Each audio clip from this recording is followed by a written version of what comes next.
They called it the Iron Cross Challenge, and in 12 years, no one had come close to breaking the record. The target sat at 2,847 meters across the unforgiving Colorado terrain, a distance that separated the legendary from the merely skilled. Colonel Rebecca Hayes stood before 40 of the military's finest marksmen, her voice cutting through the thin mountain air like a blade. Gentlemen and ladies, today we attempt what many consider the outer limits of precision shooting.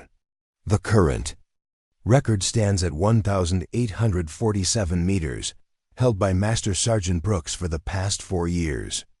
Today's conditions are brutal shifting winds, temperature variations, and elevation changes that will test every calculation you've ever learned. Before we jump back in, tell us where you're tuning in from, and if this story touches you. Make sure you're subscribed, because tomorrow I've saved something extra special for you. The assembled snipers nodded grimly. These weren't weekend warriors or fresh recruits. Each had earned their place through years of combat experience and countless hours of training. They represented the elite from every branch, summoned to Fort Harrison's Alpine Sniper Range for what had become military legend. In the equipment shed, Jake Mitchell methodically cleaned his scope with the same attention to detail he brought to every task. At 18, he possessed the kind of quiet intensity that older soldiers sometimes mistook for shyness. His hands moved with practiced efficiency across the precision optics, checking for the microscopic imperfections that could mean the difference between a perfect shot and a catastrophic miss. Nobody noticed the young private working in the shadows. To the gathered marksman, he was simply part of the landscape, another piece of military infrastructure that kept their world functioning smoothly. His faded uniform bore the simple designation of armory maintenance, a role that commanded neither attention nor respect among the elite shooters preparing for glory. "Hey kid," called out Corporal David Chun, not bothering to look in Jake's direction as he adjusted his custom rifle. "Make sure that scope is spotless. I don't need equipment failures ruining my chances at making history today." Jake nodded, silently, continuing his work without comment. He had learned long ago that words were unnecessary when action spoke more clearly. Chun represented everything Jake had come to expect from the combat veteran's supreme confidence, bordering on arrogance, dismissive attitudes toward anyone outside their exclusive brotherhood, and an unshakable belief in their own superiority. Master Sergeant Kevin Brooks commanded the range like a general surveying his battlefield. 15 years of combat experience had carved lines into his weathered face, and his reputation preceded him wherever elite shooters gathered. The current record holder, Brooks had achieved legendary status 4 years earlier with a shot that defied conventional wisdom about mountain shooting. "Listen up, people," Brooks announced, his voice carrying the authority of countless successful missions. "This isn't about ego or bragging rights. The Iron Cross Challenge exists to push the boundaries of what's possible under adverse conditions. The soldier who claims this record today will have demonstrated mastery not just of marksmanship, but of environmental reading, mental discipline, and technical precision." Staff Sergeant Maria Santos stepped forward, her slight frame belying the fierce determination in her eyes. As the range's second-best shooter, she had spent months preparing for this opportunity to claim Brooks's record. Her approach differed from the men around her, where they relied on pure technical skill. Santos brought an intuitive understanding of wind patterns that had made her legendary among instructors. "Weather report shows variable conditions," she noted, studying her handheld anemometer.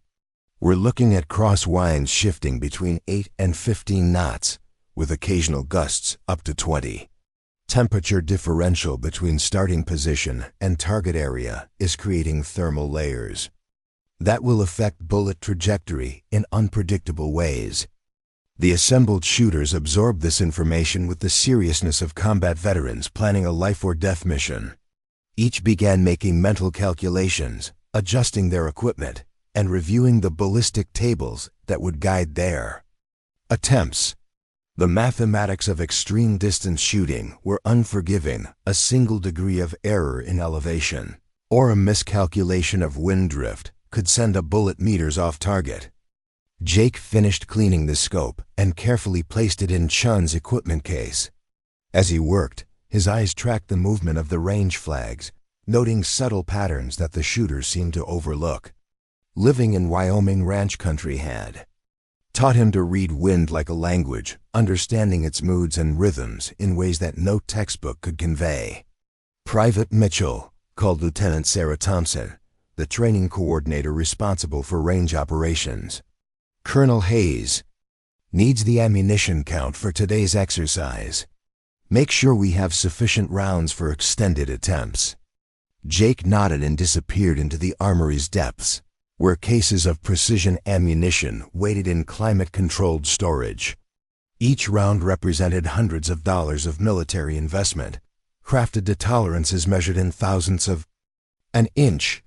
He knew these specifications by heart, having inventoried every bullet, categorized every grain weight, and understood the subtle differences that separated good ammunition from exceptional. The first shooter stepped to the line as morning light painted the Colorado peaks in shades of gold and purple. Private First Class Alex Turner represented the new generation of military marksmen, technically proficient, extensively trained, and supremely confident in his abilities. His rifle bore modifications that cost more than most soldiers earned in a month, each component selected for maximum precision. Wind reading at 15 knots, southeast to northwest, Turner announced, settling behind his weapon with practiced efficiency. Temperature gradient calculated at 4 degrees differential. Barometric pressure steady at 29.7 inches. The range fell silent except for the whisper of wind through pine trees and the distant cry of mountain hawks circling overhead. Turner controlled his breathing, synchronized his heartbeat, and gently squeezed the trigger with the smooth motion that separated professionals from amateurs. The rifle's report echoed across the valley like thunder rolling between peaks. Through high-powered spotting scopes, observers tracked the bullet's path across the vast distance separating shooter from target. Preparing and narrating this story took us a lot of time, so if you are enjoying it, subscribe to our channel. It means a lot to us. Now back to the story. The round impacted earth and stone nearly 2 meters left of center, close enough to earn respectful nods, but nowhere near the precision required for record-breaking performance. Solid attempt, Colonel Hayes noted without emotion. Environmental conditions proved more challenging than calculations suggested. Next shooter, prepare for engagement. One by one, the military's finest marksmen approached the firing line with growing determination. Each brought years of experience, specialized training, and equipment worth more than luxury automobiles. Each fell short of the demanding standard set by distance, wind, and the unforgiving physics of extreme range shooting. Corporal Chun managed to place his round within 1.5 meters of center, earning approving murmurs from observers who understood the technical difficulty of the shot. Staff Sergeant Santos came even closer, her intuitive wind reading allowing her to account for variables that defeated purely mathematical approaches. But even her exceptional skill fell short of the precision required for true mastery. The conditions are simply too variable, explained Sergeant Major Tony Rodriguez as the morning's attempts yielded consistent near misses. At these distances, factors that seem insignificant become amplified. A single degree of temperature change, a momentary shift in wind direction, even the rotation of the earth becomes relevant to bullet trajectory. Jake continued his quiet work in the background, maintaining equipment, checking ammunition supplies, and observing the proceedings with the careful attention he brought to every task. The shooter's conversations provided a constant education in advanced marksmanship theory, supplementing the knowledge he had gained through years of self-directed study. Master Sergeant Brooks stepped to the firing line with the confidence of someone who had already proven himself under these exact conditions. The current record holder approached each shot with methodical precision, making calculations that incorporated variables most shooters never considered. His reputation wasn't built on luck or natural talent alone. Brooks represented the pinnacle of technical mastery, achieved through relentless study and practice. Atmospheric density at current altitude affects ballistic coefficient, he noted, making microscopic adjustments to his scope. Coriolis effect becomes significant at this distance, requiring compensation for Earth's rotation. Spin drift calculations must account for barrel twist rate and projectile characteristics. The assembled shooters listened intently as Brooks shared insights that textbooks couldn't convey. This was the difference between good marksmen and legendary ones, the ability to perceive and compensate for factors that existed at the very edge of human understanding. His shot, when it came, demonstrated why he held the current record.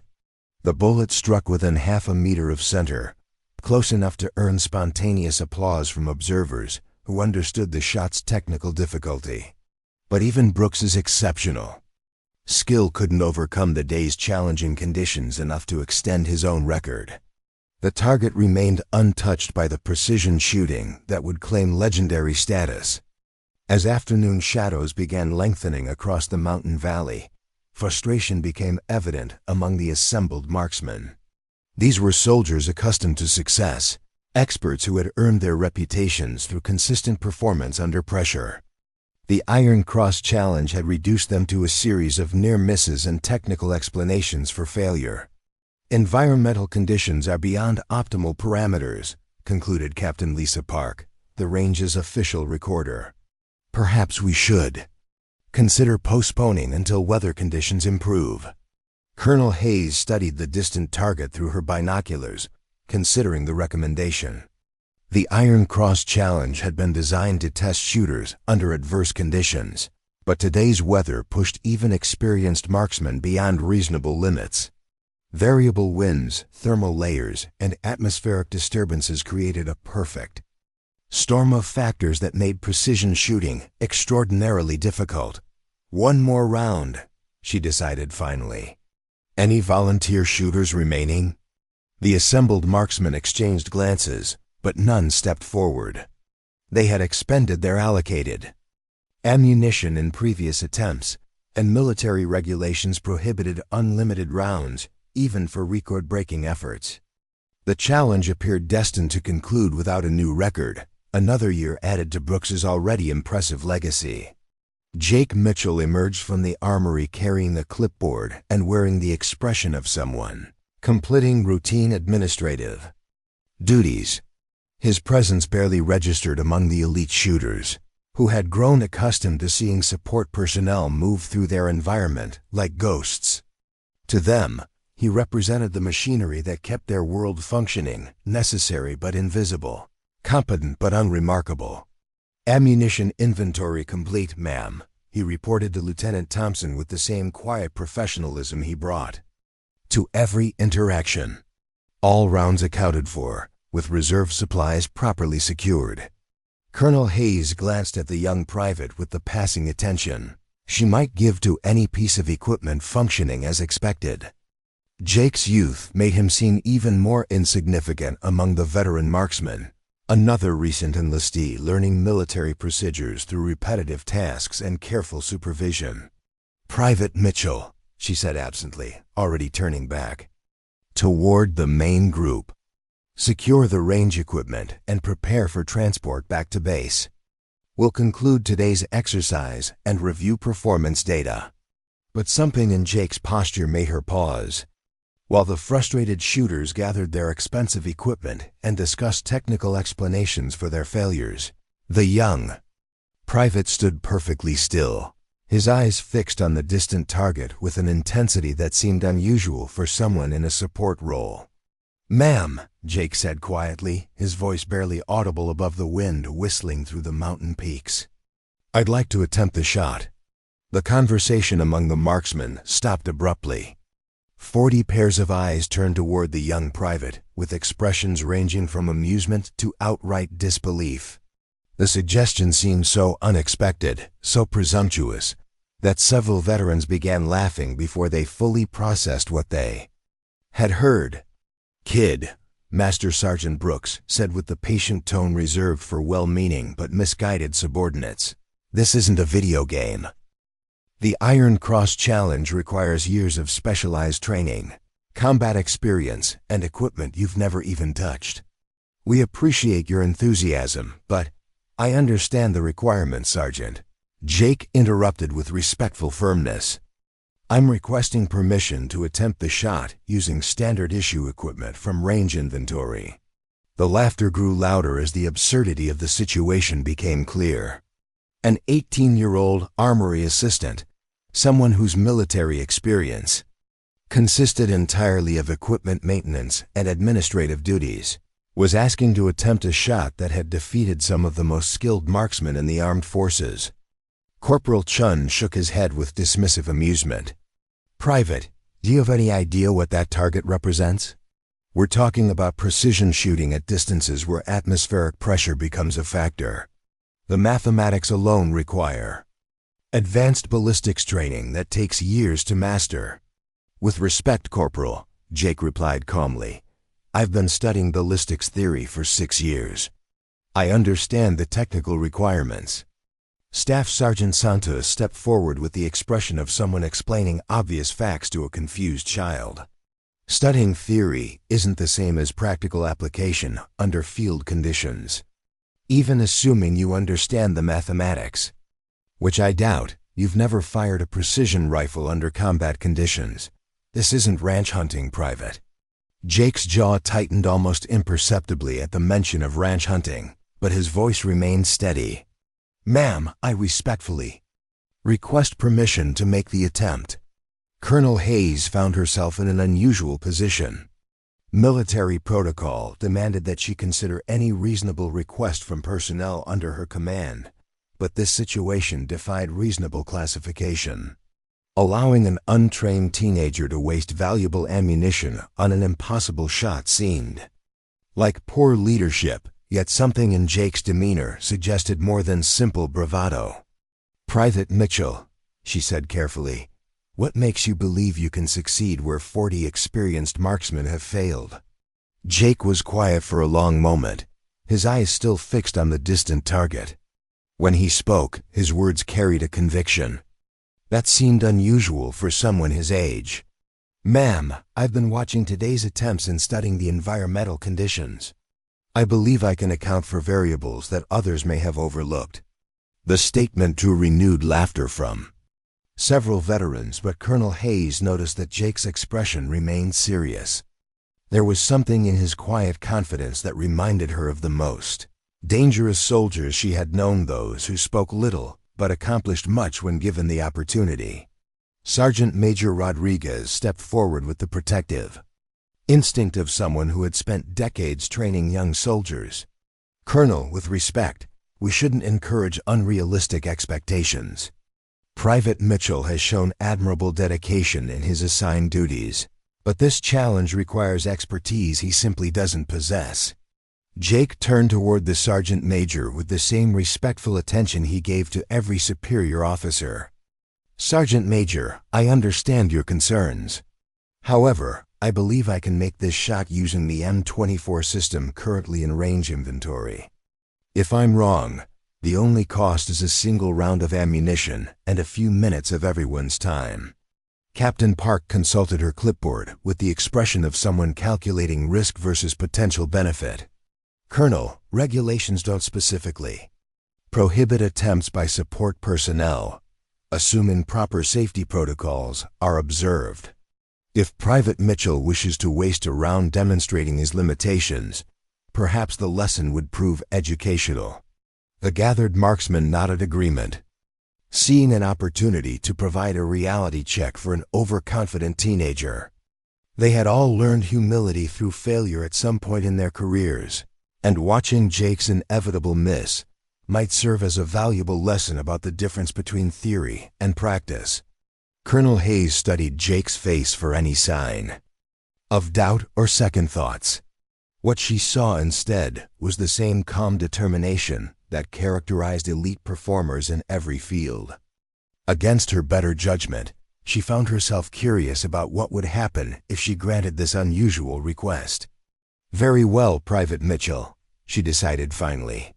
"You have permission for one attempt using standard-issue equipment.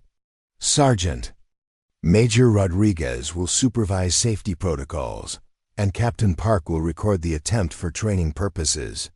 The announcement drew fresh murmurs from the assembled marksmen, most of whom began positioning themselves for optimal viewing of what promised to be an educational demonstration of failure.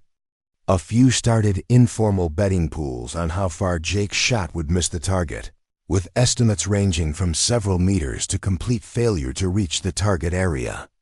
Jake nodded his thanks and walked toward the equipment shed with the same measured pace he used for every task. Inside, he selected an M24 sniper weapon system from the rack, not the most advanced rifle available, but a proven platform known for reliability and accuracy under field conditions. The weapon had seen service in multiple combat zones, bearing the honest wear that marked tools used by professionals. As he checked the rifle's condition with practiced efficiency, Jake's movements drew closer attention from observers, who expected fumbling uncertainty from someone supposedly unfamiliar with precision weapons. Instead, his hands moved across the rifle's controls with the fluid competence of someone thoroughly familiar with the system's operation. "Interesting," murmured Master Sergeant Brooks DeSantos. "Kid handles that rifle like he's been using it for years." Jake selected ammunition from inventory with the same careful attention he brought to every technical task. He examined each round for microscopic defects, checking case concentricity and projectile seating with the thoroughness of someone who understood that perfection in components translated to accuracy downrange. The assembled marksmen watched with growing interest as Jake's preparations revealed knowledge that seemed inconsistent with his supposed inexperience. His pre-shot routine incorporated elements that took most shooters years to develop, suggesting either extensive training that nobody knew about or natural instincts that bordered on supernatural. "Where did an armory clerk learn precision rifle handling?" Shun asked Lieutenant Thompson, who could only shrug in response. Jake approached the firing line with the rifle held in a low, ready position, his demeanor calm and focused despite the attention of 40 experienced shooters expecting him to fail spectacularly. He took his position behind the weapon with movements that spoke of countless hours of practice, settling into a shooting stance that maximized stability and comfort. The mountain wind continued its unpredictable dance across the valley, sending range flags into chaotic movement that had frustrated expert marksmen all day. Jake watched the flags with intense concentration, but his attention seemed focused on patterns that others had missed, subtle rhythms within the apparent chaos that suggested deeper understanding of atmospheric behavior. "Wind conditions remain variable," Colonel Hayes announced formally. "Shooter may fire when ready." Jake settled behind the M24 with a fluidity that caught several observers off guard. His breathing slowed to the deep, rhythmic pattern that separated trained marksmen from casual shooters. The rifle seemed to become an extension of his body as he adjusted the stock length and scope height with micro-movements that spoke of intimate familiarity with the weapon system. The wind across Fort Harrison's Alpine Range told a story that most people couldn't read. Jake had learned this language growing up on his grandfather's ranch in the Powder River Basin, where successful hunting meant understanding how air moved across broken terrain. But what he had discovered through years of obsessive study went far beyond anything his grandfather had taught him. While the veteran marksmen around him relied on anemometers and mathematical formulas, Jake felt the wind's behavior through his skin. The flags scattered across the range showed only surface conditions, the obvious movements that everyone could see. The real wind, the air that would actually affect his bullet's path, flowed in layers and currents invisible to instruments, but perceptible to someone who had spent years learning to listen. Master Sergeant Brooks positioned himself behind a spotting scope, prepared to call out the impact location when Jake's inevitable miss occurred. The betting among the other shooters had evolved into detailed predictions about the exact nature of the failure.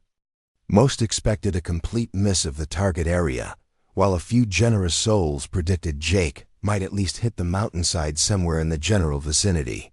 "Kid's got decent form," Santos admitted quietly to Chun. "Better than I expected from equipment maintenance." Chun nodded grudgingly. "Still doesn't mean he can read conditions at this distance. Look at those flags, they're showing completely contradictory wind patterns.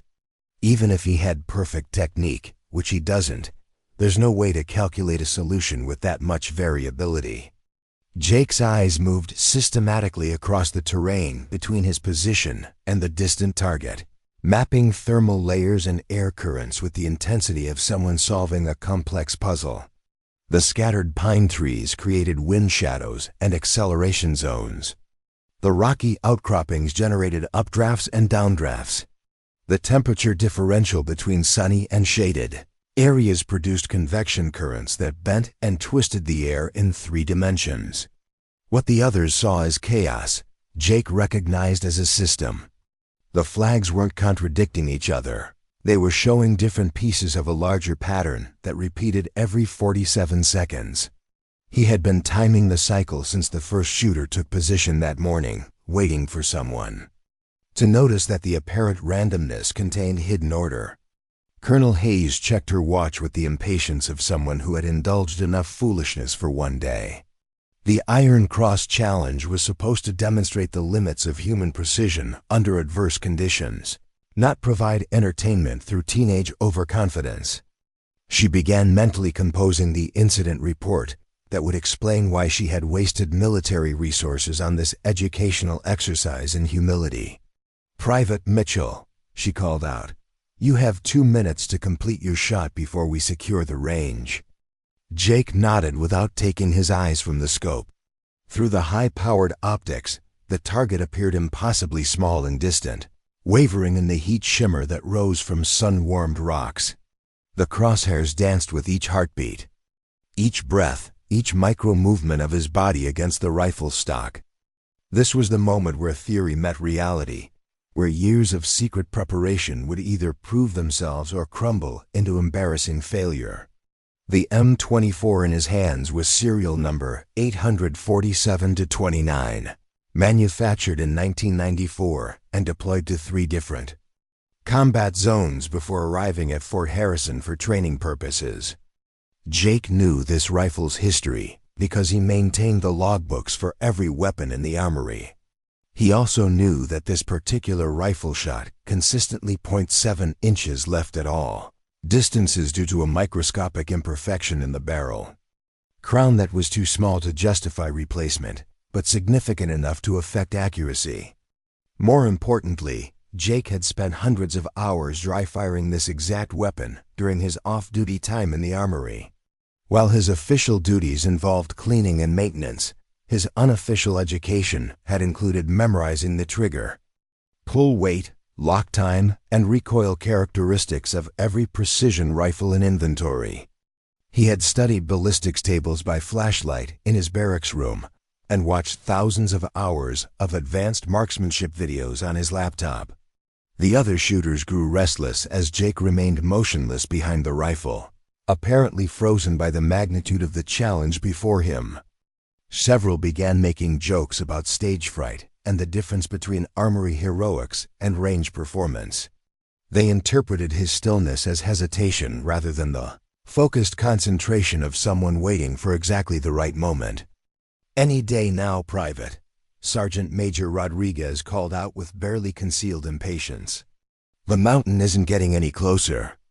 Jake's breathing shifted into the final phase of his shot sequence. 4 deep breaths to oxygenate his blood, followed by the gradual exhalation that would end with the trigger break. His heart rate slowed as his autonomic nervous system responded to years of training that nobody knew he possessed. The crosshairs steadied against the distant target as his body achieved the perfect stillness that preceded precision shooting. The wind cycle was approaching its optimal phase, that brief moment when the chaotic air currents, aligned into a predictable pattern that would carry his bullet true across the vast distance. Jake had calculated the exact timing during hours of observation, waiting for the convergence of atmospheric conditions that occurred only once every few minutes. Through his peripheral vision, Jake could see the range flags beginning their shift toward the configuration he had been waiting for. The surface wind indicators were misleading, showing apparent contradictions that had fooled every previous shooter, but the real wind, the air mass that would actually affect bullet trajectory, was settling into a temporary pattern of stability that would last perhaps 15 seconds. Private Emma Foster watched from the equipment area with growing fascination. As Jake's only real friend at Fort Harrison, she knew things about him that the others didn't. She had seen him reading advanced physics textbooks during breaks, noticed him studying ballistics charts with the intensity most soldiers reserve for sports statistics, observed him practicing dry fire drills when he thought nobody was looking. Emma also knew about Jake's background in ways that went beyond his official military records. During their quiet conversations in the mess hall, he had mentioned growing up on a ranch where successful hunting meant understanding wind and weather, patterns that changed by the hour. He had talked about learning to shoot from his grandfather, a Korean War veteran who had taught him that marksmanship was more art than science. What Emma didn't know, because Jake had never told anyone, was the full extent of his preparation for this moment. Ever since arriving at Fort Harrison 8 months earlier, Jake had been planning for the opportunity to prove himself on the range that had defeated so many experts. Every night shift in the armory had been both work and training. Every maintenance task a chance to study the tools of precision shooting. The betting pools among the veteran marksmen had reached their final form. Most predicted Jake would miss the target completely, with impact points scattered across a 100-meter radius. A few optimistic souls wagered he might hit somewhere on the mountainside within 50 meters of the intended target.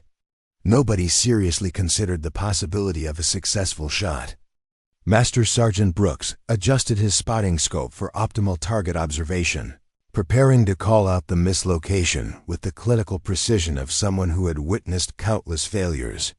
His own record-setting shot 4 years earlier had required perfect conditions, specialized ammunition, and equipment worth more than most soldiers' annual salary. The idea that a teenage armory clerk could match such performance with standard gear seemed beyond consideration. Jake's index finger found the trigger with the familiar pressure that he had practiced thousands of times in dry fire sessions. The M24's trigger broke at exactly 3 pounds 2 ounces, a specification he had verified through careful measurement during his maintenance duties. His follow-through would be perfect, maintaining sight alignment through recoil and returning to the same point of aim for shot confirmation. The moment arrived like a convergence of natural forces that Jake had learned to recognize through years of patient study. The wind flags aligned into their temporary pattern of stability, thermal currents settled into predictable flows, and atmospheric pressure reached the optimal point for long-range precision. Jake's breathing reached its natural pause between exhalation and inhalation. His heart rate dropped to its minimum, and his body achieved the perfect stillness that preceded impossible shots. The trigger broke with crystalline clarity, releasing the firing pin to strike the primer with precisely calibrated force. The cartridge detonated in a controlled explosion that converted chemical energy into kinetic motion, accelerating a carefully crafted projectile down the rifle's barrel at over 2,000 feet per second. Gas pressure, barrel harmonics, and projectile spin combined in a symphony of physics that would determine success or failure across the next few seconds. Jake maintained perfect follow-through as the rifle's recoil drove back against his shoulder with familiar force. His eye remained focused through the scope, watching the target area with the intensity of someone whose entire future might depend on the next few moments. The other shooters held their breath, waiting for the inevitable splash of dirt and rock. That would mark another failure in the Iron Cross Challenge's long history of defeats. The bullet traced a ballistic arc across the Colorado mountains, following laws of physics that human beings had spent centuries learning to predict and control. Gravity pulled it toward Earth while forward momentum carried it toward the target. Wind resistance and atmospheric density affected its path in ways that required advanced mathematics to calculate. The projectile's spin stabilized its flight while also causing it to drift slightly in the direction of rotation. Master Sergeant Brooks tracked the bullet's path through his spotting scope, prepared to call out impact coordinates when the miss became visible. His experience had taught him to recognize the subtle signs that preceded different types of failures, the dust patterns that indicated wind miscalculation, the impact locations that revealed range estimation errors, the scattered hits that showed equipment problems or shooter error. But as the seconds stretched out with no visible impact in the expected miss zones, Brooks began scanning wider areas around the target. Other spotters joined the search, sweeping their optics across the mountainside in growing confusion. The bullet should have impacted somewhere visible by now, creating the telltale signature of disturbed earth and scattered debris that marked the end of every failed attempt. Where did it go? Chun muttered, adjusting his binoculars with growing bewilderment. It's got to be out there somewhere. Staff Sergeant Santos had her spotting scope trained on the actual target itself, more from habit than expectation. In 12 years of Iron Cross challenges, nobody had ever come close enough to the bullseye to justify watching the target directly. The real action always occurred in the surrounding terrain, where missed shots created obvious impact signatures that could be easily spotted and measured, which was why Santos took several seconds to process what she was seeing through her high-powered optics. The target, which had stood unmarked and pristine through 40 previous attempts, now showed a perfectly centered hole that seemed too clean and precise to be real. She blinked hard, refocused her scope, and looked again to confirm that her eyes weren't playing tricks. The hole was definitely there, positioned with mathematical precision at the exact center of the bullseye. The impact had been so clean that it created minimal visible disturbance, just a dark circle that marked the passage of Jake's bullet through the target material. There was no splash of debris, no scattered fragments, no secondary damage that typically accompanied high-velocity impacts. "Jesus Christ," Santos whispered, her voice barely audible above the mountain wind. Brooks heard her exclamation and swiveled his spotting scope toward the target itself, expecting to find nothing but the same pristine surface that had knocked 40 previous attempts. What he saw instead challenged everything he thought he knew about precision shooting, environmental conditions, and the capabilities of teenage armory clerks with standard issue equipment. The bullseye had been obliterated by a shot so perfectly centered that it defied statistical probability. Brooks had witnessed thousands of precision shots during his military career, including his own record-setting performance, but had never seen impact placement that approached this level of accuracy. The shot wasn't just successful, it was impossibly perfect. Colonel Hayes noticed the sudden silence that had fallen over the range like a physical presence. The veteran marksmen who had been making jokes and placing bets now stood frozen behind their optics, staring at something that apparently defied their understanding. She raised her own binoculars toward the distant target, expecting to spot Jake's miss somewhere in the surrounding terrain. The perfect hole in the target's center hit her consciousness like a physical blow. Hayes had served in combat zones where precision shooting could mean the difference between mission success and catastrophic failure. She understood the technical requirements for extreme range accuracy, the equipment limitations that constrained even expert marksmen, and the environmental factors that made today's conditions particularly challenging. What she was seeing through her binoculars should have been impossible under any circumstances, but was absolutely impossible given the shooter's age, experience level, and equipment. Yet the evidence was undeniable. Jake Mitchell had achieved something that defeated 40 veteran marksmen with a single shot using standard military hardware. Captain Park fumbled with her range measurement equipment, trying to calculate exact coordinates for what appeared to be a perfect bullseye hit at record-breaking distance. Her instruments weren't calibrated for success of this magnitude, having been configured to measure the degree of failure rather than the achievement of perfection. The official record books contained no provisions for documenting shots that exceeded theoretical maximum accuracy. The silence stretched across the range like a held breath, broken only by the wind whistling through pine trees and the distant cry of hawks circling overhead.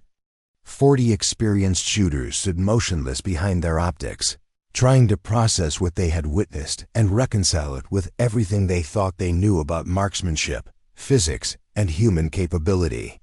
Jake slowly lifted his head. From the rifle scope, his expression calm and unsurprised, despite having just accomplished what everyone considered impossible.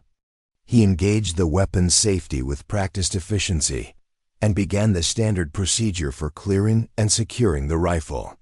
His movements remained steady and controlled, showing none of the excitement or disbelief that gripped everyone else. On the range, Master Sergeant Brooks was the first to find his voice, though it emerged as barely more than a whisper. "That's not possible. The conditions, the distance, the equipment, none of it adds up."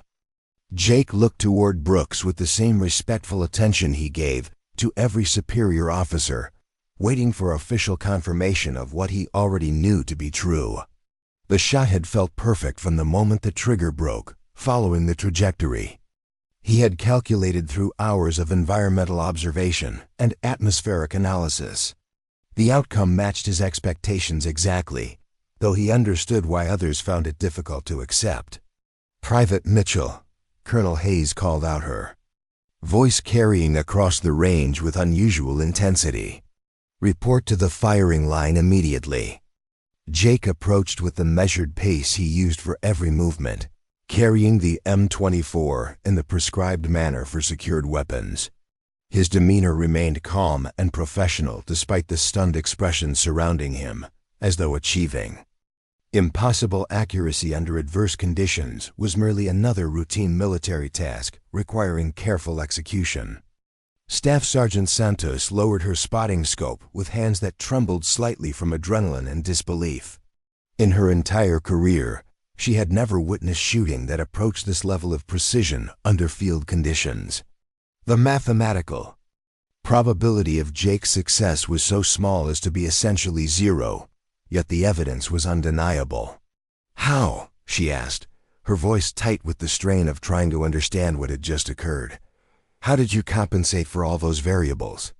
The wind was shifting constantly, the thermal layers were unstable, the atmospheric conditions were beyond anything we could calculate. Jake set the rifle down carefully and turned toward Santos with the same quiet respect he showed to everyone, regardless of their rank or attitude toward him. "Ma'am, I observed the wind patterns for several hours before taking the shot." The apparent chaos contained a repeating cycle that provided brief windows of stability.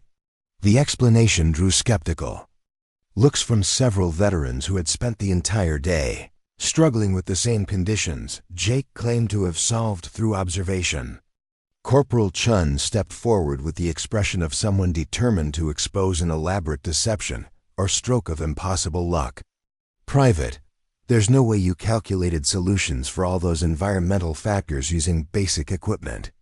Even with advanced ballistics computers and weather monitoring systems, today's conditions were beyond predictable parameters.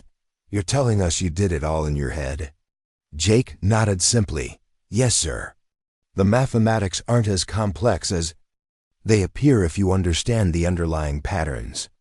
The statement drew derisive snorts from several experienced shooters who had spent years learning to master the advanced calculations required for extreme range precision. The idea that an 18-year-old armory clerk had developed computational abilities that exceeded their own seemed beyond credible consideration. But Colonel Hayes noticed something in Jake's tone that suggested more than lucky guessing or youthful overconfidence.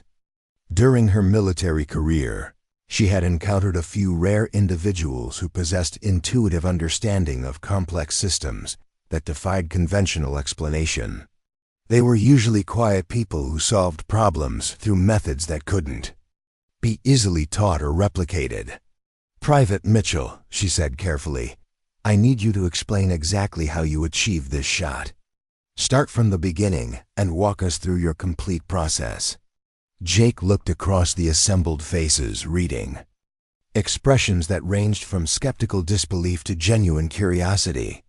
He had known this moment would come eventually, though he had hoped to prove himself gradually rather than through a single dramatic demonstration that would invite uncomfortable scrutiny.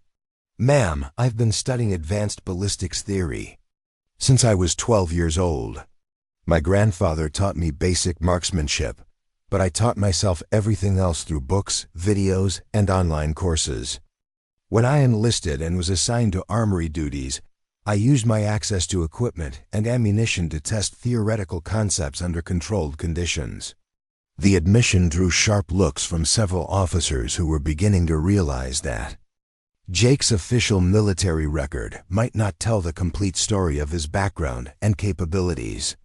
Equipment access for unauthorized training purposes could constitute serious violations of military regulations, regardless of the impressive results such training had apparently produced. Sergeant Major Rodriguez stepped forward with the protective instinct of someone responsible for maintaining discipline and proper procedures. "Private, are you telling us you've been conducting unauthorized training exercises using military equipment and ammunition?" Jake met his gaze directly, understanding that his answer could have serious consequences for his military career. "Sergeant Major, I conducted ballistics research using damaged or condemned ammunition that was scheduled for disposal. I never used serviceable rounds or compromised operational readiness. All activities occurred during authorized duty time in the armory." The careful distinction suggested legal and tactical thinking that seemed sophisticated for someone his age and rank. Jake had apparently found ways to pursue his education while remaining technically within military regulations, though his activities had clearly exceeded the normal scope of armory maintenance duties. Lieutenant Thompson consulted her clipboard with the expression of someone trying to determine whether regulations had been violated or merely stretched to their limits. Jake's explanation suggested a level of preparation and dedication that was admirable in principle but potentially problematic in practice, depending on how strictly regulations were interpreted. "Private Mitchell," Colonel Hayes said finally, "regardless of how you develop these capabilities, the shot you just made defies conventional understanding. I need you to demonstrate that it wasn't simply extraordinary luck." The walk back to the main compound stretched longer than usual as word of Jake's achievement spread through Fort Harrison's communication networks faster than wildfire through dry timber. By the time he reached the armory building, clusters of soldiers had gathered along the pathways, their conversations stopping abruptly as he passed. Some stared with open curiosity, others whispered behind cupped hands, and a few offered respectful nods that acknowledged something significant had occurred on the Alpine range. Jake maintained his usual steady pace and neutral expression, but internally he was processing the reality that his carefully maintained anonymity had evaporated in the span of a single trigger pull. For 8 months, he had moved through Fort Harrison like a ghost, noticed only when equipment needed maintenance or inventory required updating. Now every step drew attention from soldiers who had never bothered to learn his name.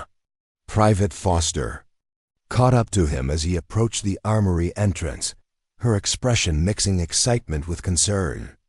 "Jake, there's already talk in the mess hall about what happened today. Some of the guys from 2nd Battalion are saying you cheated somehow, used special ammunition or modified equipment. Others are claiming it was just impossible luck that'll never happen again." Jake nodded without surprise. "Military communities were small ecosystems where extraordinary events generated theories and explanations that often bore little resemblance to actual facts. He had expected skepticism and controversy, though he had hoped for more time to prepare for the inevitable scrutiny. "Let them talk," he said quietly, fishing keys from his pocket with the same methodical approach he brought to every task. "The shot speaks for itself." Inside the armory, Jake began the familiar routine of securing equipment and updating inventory logs, actions that had defined his daily existence for months. But even these mundane tasks felt different now, performed under the weight of expectations and attention that hadn't existed that morning. The M24 rifle that had delivered his record-breaking shot hung on its designated rack, looking no different from the other precision weapons in inventory, despite its role in the day's historic events. Emma watched Jake work with the careful attention of someone trying to gauge how dramatically his life had changed in the span of a few hours. "Are you nervous about meeting with Colonel Hayes tomorrow? This could be your chance to get out of equipment maintenance and into something that actually uses your abilities." Jake paused in his inventory checking, considering the question that touched on hopes and fears he'd been carrying since his enlistment.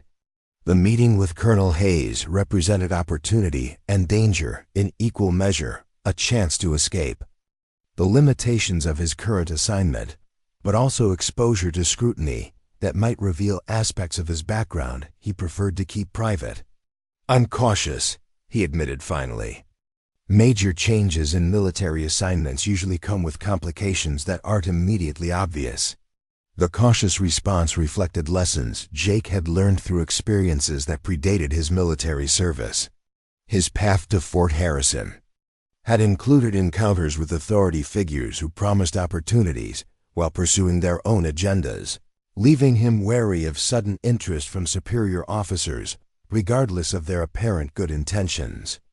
Meanwhile, in Colonel Hayes' office across the base, urgent phone calls were already being placed to higher levels of command. The implications of Jake's performance extended far beyond a single training exercise, touching on questions of talent, identification, resource allocation, and program effectiveness that demanded attention from decision-makers with broader perspectives than range, safety, and equipment maintenance. "Sir, we have a situation that requires immediate review," Hayes was saying to someone whose rank insignia would have impressed the veteran marksman who had witnessed Jake's shot. An 18-year-old private with no formal sniper training just broke our range record by over 1,000 meters using standard equipment under adverse conditions. The voice on the other end of the secure line carried the tone of someone accustomed to receiving reports about exceptional military performance. But even experienced commanders took notice when statistical impossibilities occurred during routine training exercises. "Colonel, I need complete documentation of this incident, including equipment verification, witness statements, and background investigation of the individual involved. If this represents a genuine breakthrough in marksmanship capability, we need to understand how it was achieved and whether it can be replicated." Hayes understood the implications behind the careful phrasing. Military organizations were always searching for competitive advantages that could be systematized and deployed across larger populations. Jake's achievement would be studied not just as an individual accomplishment, but as a potential model for enhanced training programs that could produce similar results. Back in the armory, Jake completed his daily maintenance routines with the same attention to detail that had characterized his work since arriving at Fort Harrison. The familiar tasks provided comfort amid the uncertainty about how his demonstration would affect his military future. Whatever changes lay ahead, tonight he was still Private Mitchell, Armory Maintenance Specialist, responsible for ensuring that precision weapons remained in optimal condition. But even routine tasks felt different under the weight of new expectations. The rifles he cleaned and inspected were no longer just equipment requiring maintenance. They were tools whose capabilities he had demonstrated in ways that impressed veterans with decades of combat experience. His hands moved across familiar metal and composite materials with new awareness of the potential they represented. Emma lingered after completing her own duties, reluctant to leave Jake alone with thoughts and concerns that were probably more complex than his calm exterior suggested. Their friendship had developed slowly over months of shared meals and quiet conversations, built on mutual respect and the recognition that both were somewhat isolated from the social networks that connected most soldiers. "Jake," she said carefully, "I know you don't talk much about your background, but after what happened today, people are going to be asking questions. Are you ready for that kind of attention?" The question touched on territory that Jake had navigated carefully since his enlistment.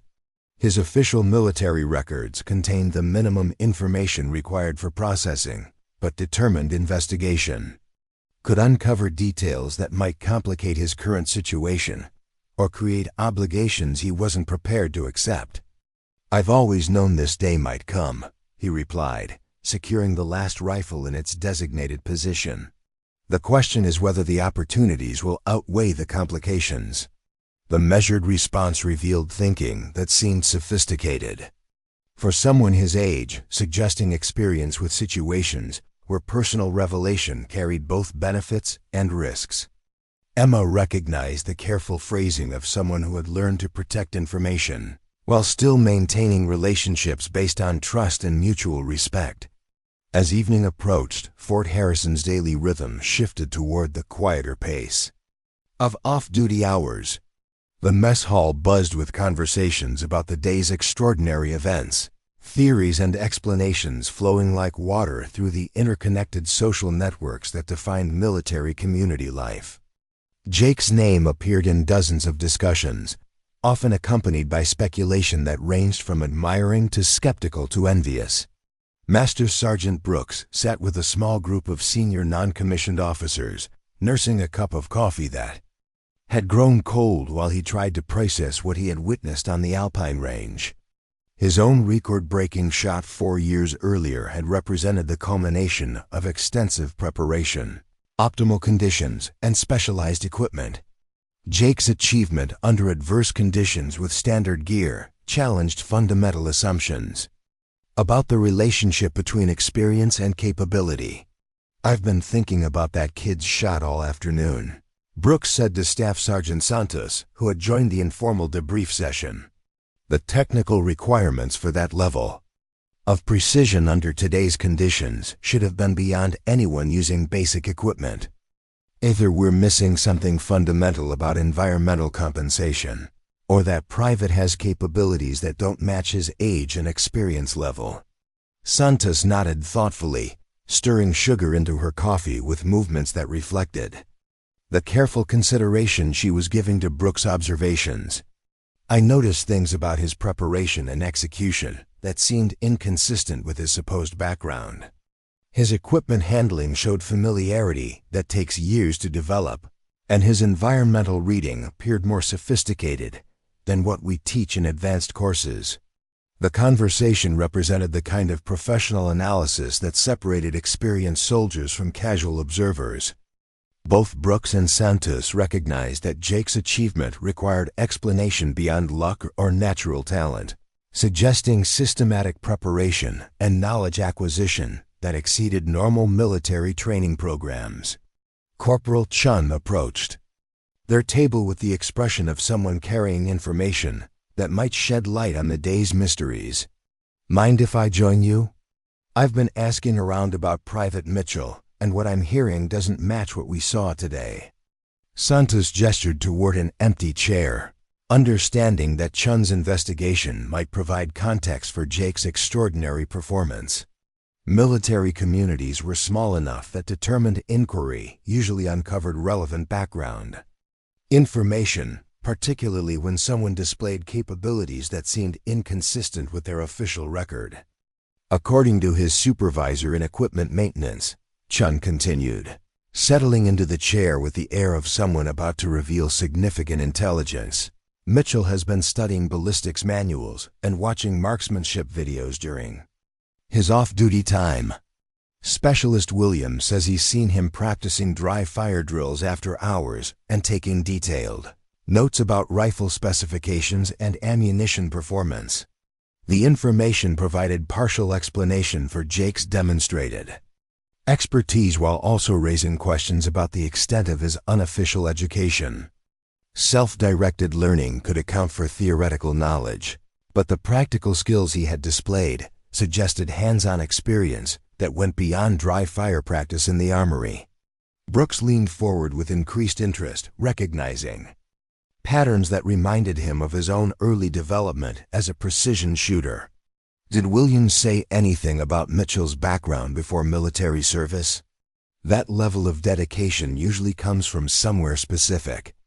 Shun shook his head with the frustration of someone whose investigation had reached the limits of available information. Mitchell keeps his personal history pretty close to the vest. Williams knows he's from Wyoming and that he grew up on a ranch, but details about his family or previous experience are limited. The kid doesn't volunteer much about himself. The description matched behavioral patterns that experienced soldiers recognized in personnel carrying complicated backgrounds or difficult personal histories. Jake's careful privacy about his past suggested experiences that were either sensitive or painful, creating motivation for the anonymity he had maintained since arriving at Fort Harrison. Meanwhile, in his small barracks room, Jake was engaged in the familiar ritual of equipment maintenance that had structured his evenings for months. His personal rifle cleaning kit reflected the same attention to detail that characterized his official duties, with specialized tools and supplies arranged in precise order according to function and frequency of use. But tonight's maintenance routine carried additional significance as Jake prepared for tomorrow's meeting with Colonel Hayes and whatever opportunities or obligations might follow. The conversation would likely determine whether his demonstration led to advancement within systems designed to utilize his capabilities, or scrutiny that might reveal aspects of his background he preferred to keep private. Jake's personal belongings reflected the minimalist approach of someone who had learned to value mobility and simplicity over accumulation of material possessions. A few technical books occupied the small shelf above his desk, their worn covers testament to repeated study. Advanced ballistics texts shared space with physics references and atmospheric modeling guides that seemed incongruous in a basic enlisted barracks room. The wooden box that sat on his nightstand contained items whose significance went beyond their modest appearance. A brass shell casing from his grandfather's service in Korea, polished smooth by decades of handling. A faded photograph of two figures posed beside a hunting rifle in Wyoming landscape that spoke of different times and simpler relationships. A letter written in careful handwriting that Jake hadn't read in months, but couldn't bring himself to discard. These objects represented connections to people and places that had shaped his development before military service, relationships that had provided both motivation and pain in proportions that defied easy explanation. Jake's grandfather had taught him marksmanship fundamentals and instilled values about precision and responsibility that guided his approach to every challenge. The old man's death had ended the most important relationship in Jake's young life while also creating obligations that influenced every subsequent decision. The letter in the wooden box contained words that Jake had memorized through repeated reading during the difficult months following his grandfather's death. Written by a ranch foreman who had known both Jake and his grandfather, it described opportunities for advanced training and competitive shooting that might have provided alternatives to military enlistment if circumstances had been different. But circumstances had been what they were, and Jake had chosen military service as the path that offered stability, purpose, and access to equipment and training that civilian life couldn't provide. His assignment to armory maintenance had seemed like fortunate coincidence until he realized that proximity to precision weapons and ammunition created opportunities for education that formal training programs might not have offered. Tonight, as Jake prepared for sleep that would probably come fitfully due to anticipation about tomorrow's meeting. He reflected on the chain of events that had brought him to this moment of transition. The grandfather who had taught him to shoot with ancient surplus rifles on Wyoming rangeland couldn't have imagined that those lessons would evolve into capabilities that impressed combat veterans at a major military installation. The progression from ranch hunting to military marksmanship had been neither linear nor simple, involving years of independent study, countless hours of practice, and determination to honor memory through excellence in related skills. Jake's demonstration on the Alpine Range represented not just individual achievement, but the culmination of preparation that began with childhood lessons about patience, precision, and respect for the power of accurate shooting. As lights out approached across Fort Harrison, conversations about Jake's performance continued in barracks, rooms and common areas where soldiers processed the day's extraordinary events. Theories and explanations varied widely, but most agreed that something significant had occurred that would have implications extending beyond a single training exercise. Some saw Jake's achievement as inspiration, proof that dedication and study could overcome limitations of age and experience. Others viewed it with skepticism, questioning whether sustainable excellence could be built on theoretical knowledge rather than practical experience under combat conditions. A few recognized it as potentially game-changing, representing advances in marksmanship capability that might revolutionize training approaches. Emma Foster lay in her own bunk, thinking about the friend whose hidden capabilities had suddenly thrust him into spotlight that neither of them had anticipated. She had known Jake was unusually dedicated to studying subjects related to precision shooting, but even she hadn't fully understood the extent of his preparation or the level of expertise he had developed through independent effort. Tomorrow would bring changes that would affect both their lives in ways neither could predict. Jake's meeting with Colonel Hayes would likely result in new assignments and opportunities that could separate them or create demands on his time that would alter their friendship. The simple existence they had shared for months was ending, replaced by complexity and possibility that carried both promise and uncertainty. Across the base, Colonel Hayes was concluding her own preparations for tomorrow's conversation with the young soldier whose demonstration had generated interest from command levels she rarely dealt with directly. The calls and messages arriving throughout the evening made clear that Jake's achievement had implications, extending far beyond Fort Harrison's training programs. Military organizations were always searching for competitive advantages that could be systematized and deployed across larger populations. If Jake's methods could be documented and taught, they might represent breakthrough advances in marksmanship, training that could improve operational effectiveness across multiple units and branches.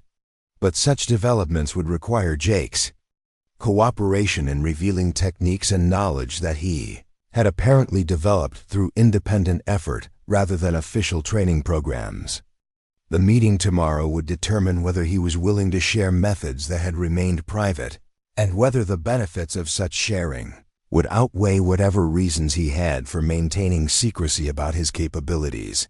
The questions surrounding Jake's background and preparation were becoming more complex as additional information emerged through unofficial channels.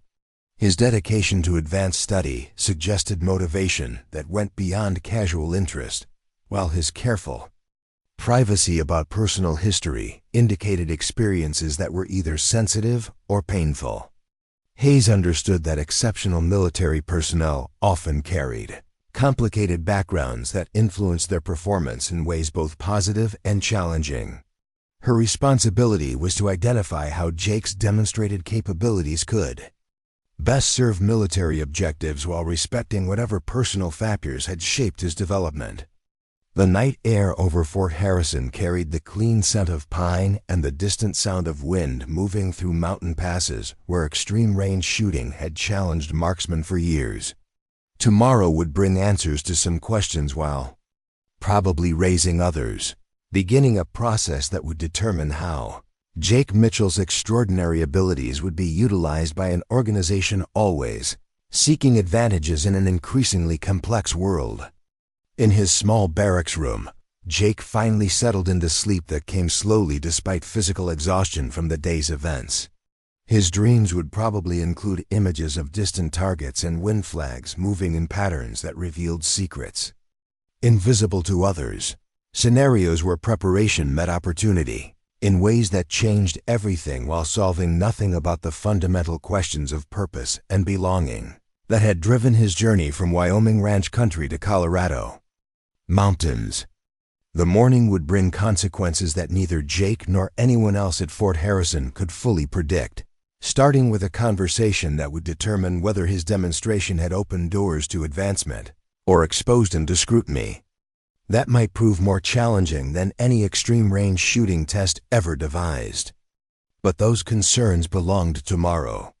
Tonight, Jake Mitchell remained Private Mitchell, Armory Maintenance Specialist, keeper of precision weapons and guardian of capabilities that had remained hidden until the moment when silence became impossible. And excellence demanded recognition regardless of personal preferences for anonymity and peace. Dawn broke over Fort Harrison with the crystalline clarity that only Colorado mornings could provide, painting the mountain peaks in shades of gold and rose that made the previous day's extraordinary events seem almost dreamlike in their improbability. Jake woke before his alarm, as had become his habit during months of structured military routine. But this morning carried weight that made sleep's end feel less like awakening than like stepping across a threshold into unknown territory. The reflection that greeted him in the small mirror above his wash basin looked the same as always, 18 years old. Unremarkable features, the kind of face that disappeared into crowds and avoided memorable first impressions. But behind familiar brown eyes lay knowledge and capability that yesterday's demonstration had revealed to a world that hadn't been prepared for such revelations from such an unlikely source. Jake's morning routine proceeded with the same methodical precision that characterized every aspect of his military existence. Uniform pressed to exacting standards, boots polished to mirror brightness, equipment arranged according to regulations. That had been drilled into memory through repetition and habit. But today these familiar actions carried additional significance as preparation for a meeting that could alter the entire trajectory of his service and potentially his life. The walk to Colonel Hayes' office took him through sections of Fort Harrison where conversations stopped as he passed, replaced by the kind of attention that made invisible people suddenly hyper-aware of their visibility. Word of his achievement had spread through the base's communication networks with the efficiency that characterized military communities, where extraordinary events became shared property within hours of occurrence. Some of the looks he encountered carried admiration mixed with curiosity, recognition that something exceptional had occurred, even if the full implications remained unclear. Others reflected skepticism or envy, the natural response of people who had witnessed impossible achievements by individuals they had previously dismissed as unremarkable. A few showed the calculating interest of superior officers beginning to recognize potential value in personnel they had overlooked. Jake maintained his usual steady pace and neutral expression, but internally he was processing the reality that yesterday's perfect shot had fundamentally changed his relationship with everyone around him. The anonymity that had provided comfort and protection during his first months at Fort Harrison was gone forever, replaced by a tension that could lead to opportunities or complications he couldn't predict. Colonel Hayes' office occupied prime real estate in Fort Harrison's administrative complex, its windows offering commanding views of the training ranges where yesterday's impossible had become reality. The space reflected the authority and experience of someone who had spent decades making decisions that affected soldiers' careers and lives, from framed certificates documenting advanced training to photographs capturing moments of professional achievement across multiple deployments. Jake knocked precisely at 0800 hours, understanding that punctuality would be noted and evaluated along with everything else about his appearance and demeanor. During this crucial conversation, the response came immediately, suggesting that Colonel Hayes had been waiting with the same anticipation that had made his own sleep fitful and fragmented. Enter. The office's interior struck Jake as more welcoming than intimidating, though. He recognized that this could reflect deliberate design intended to encourage honest communication rather than defensive responses. Hayes gestured toward a chair positioned across from her desk at a distance that suggested conversation rather than interrogation. Though Jake understood that the distinction might prove academic depending on how their discussion developed.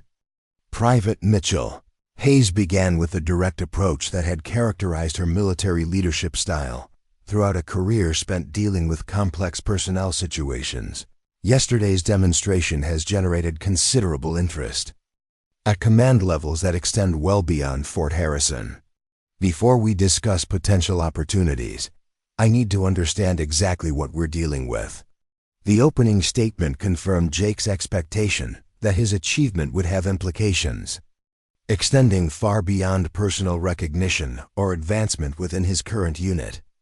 Military organizations were always seeking competitive advantages that could be systematized and deployed across larger populations, and exceptional individual performance inevitably attracted attention from decision-makers with broader perspectives than local training programs.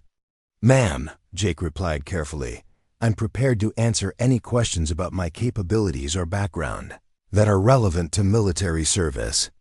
The measured response reflected thinking that seemed sophisticated for someone his age, suggesting experience with situations where personal revelation carried both benefits and risks. Hayes noted the careful phrasing of someone who understood that complete honesty might not always serve his best interests, even in conversations with superior officers who presumably had his welfare in mind. "Private, your demonstration yesterday defied conventional understanding of marksmanship capabilities under adverse conditions. Master Sergeant Brooks has been shooting professionally for 15 years and couldn't achieve similar results with specialized equipment. You accomplished something that should have been impossible using standard systems and no official advanced training. I need to understand how." The question touched on territory that Jake had hoped to navigate carefully, balancing the need to provide satisfactory explanations with his preference for maintaining privacy about personal history that included elements he wasn't prepared to share. His answer would need to demonstrate competence and knowledge while avoiding revelations that might create obligations or expectations he couldn't fulfill. "Ma'am, I've been studying advanced ballistics theory and environmental reading techniques since I was 12 years old. My grandfather taught me basic marksmanship principles, and I continued developing those skills through independent research and practice. When I was assigned to armory duties, I used my access to equipment and condemned ammunition to test theoretical concepts under controlled conditions." The explanation provided context for his demonstrated expertise while revealing the systematic approach that had characterized his preparation. Hayes recognized the dedication such achievement required, understanding that Jake's capabilities represented years of focused effort rather than natural talent or fortunate circumstances. "Private, that level of self-directed learning is impressive, but it doesn't fully explain what we witnessed yesterday. Your environmental reading appeared more sophisticated than what we teach in advanced sniper schools. Your equipment handling showed familiarity that typically requires extensive field experience. There's more to the story." The observation touched on areas where Jake's official explanation intersected with personal history he preferred to keep private. His development as a marksman had included experiences and relationships that went beyond the sanitized summary he had provided, elements that might complicate his current situation if revealed to military authorities with their own agendas and priorities.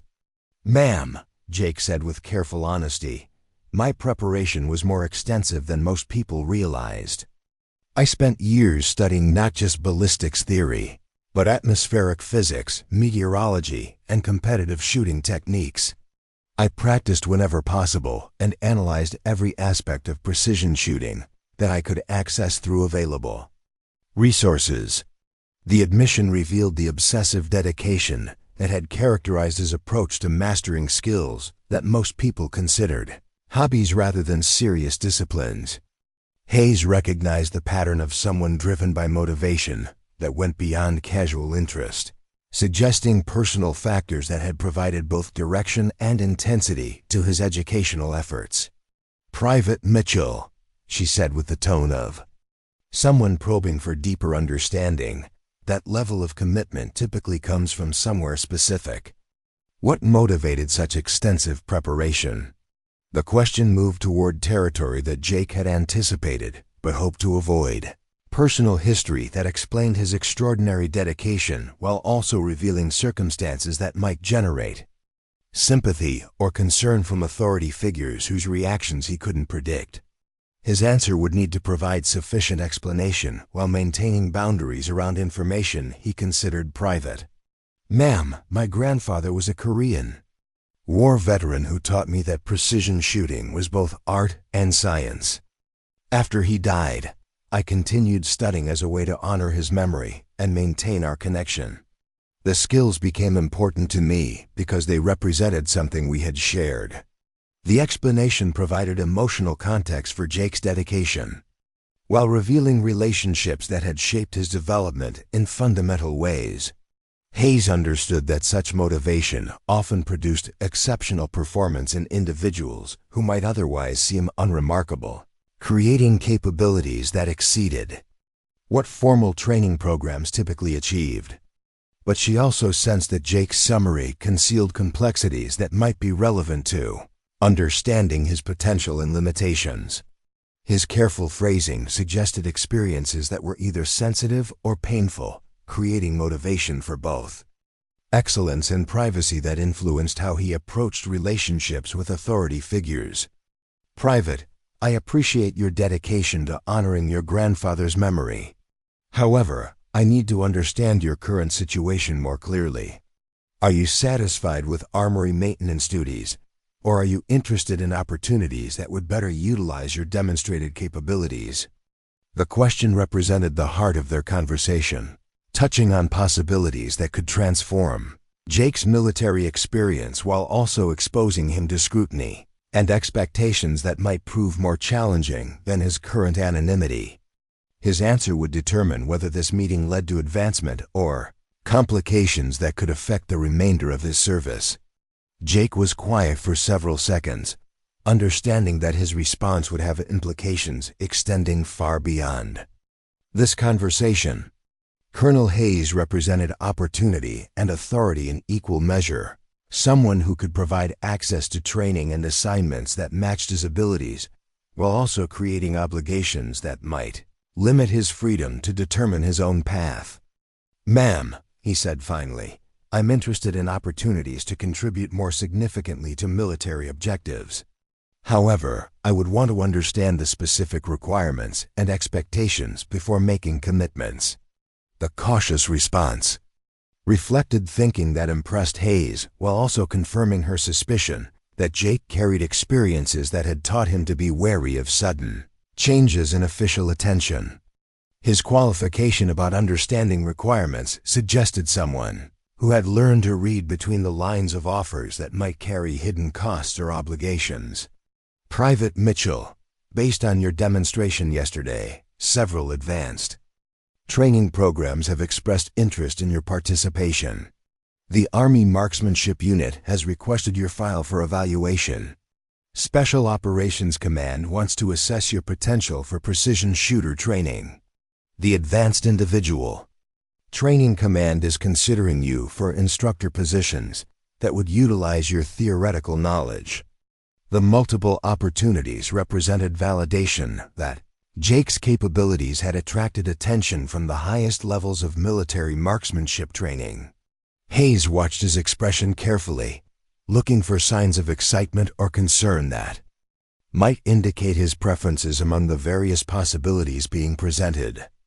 Jake absorbed the information with the same careful consideration he brought to every significant decision, understanding that each opportunity carried both advantages and complications that would need thorough evaluation.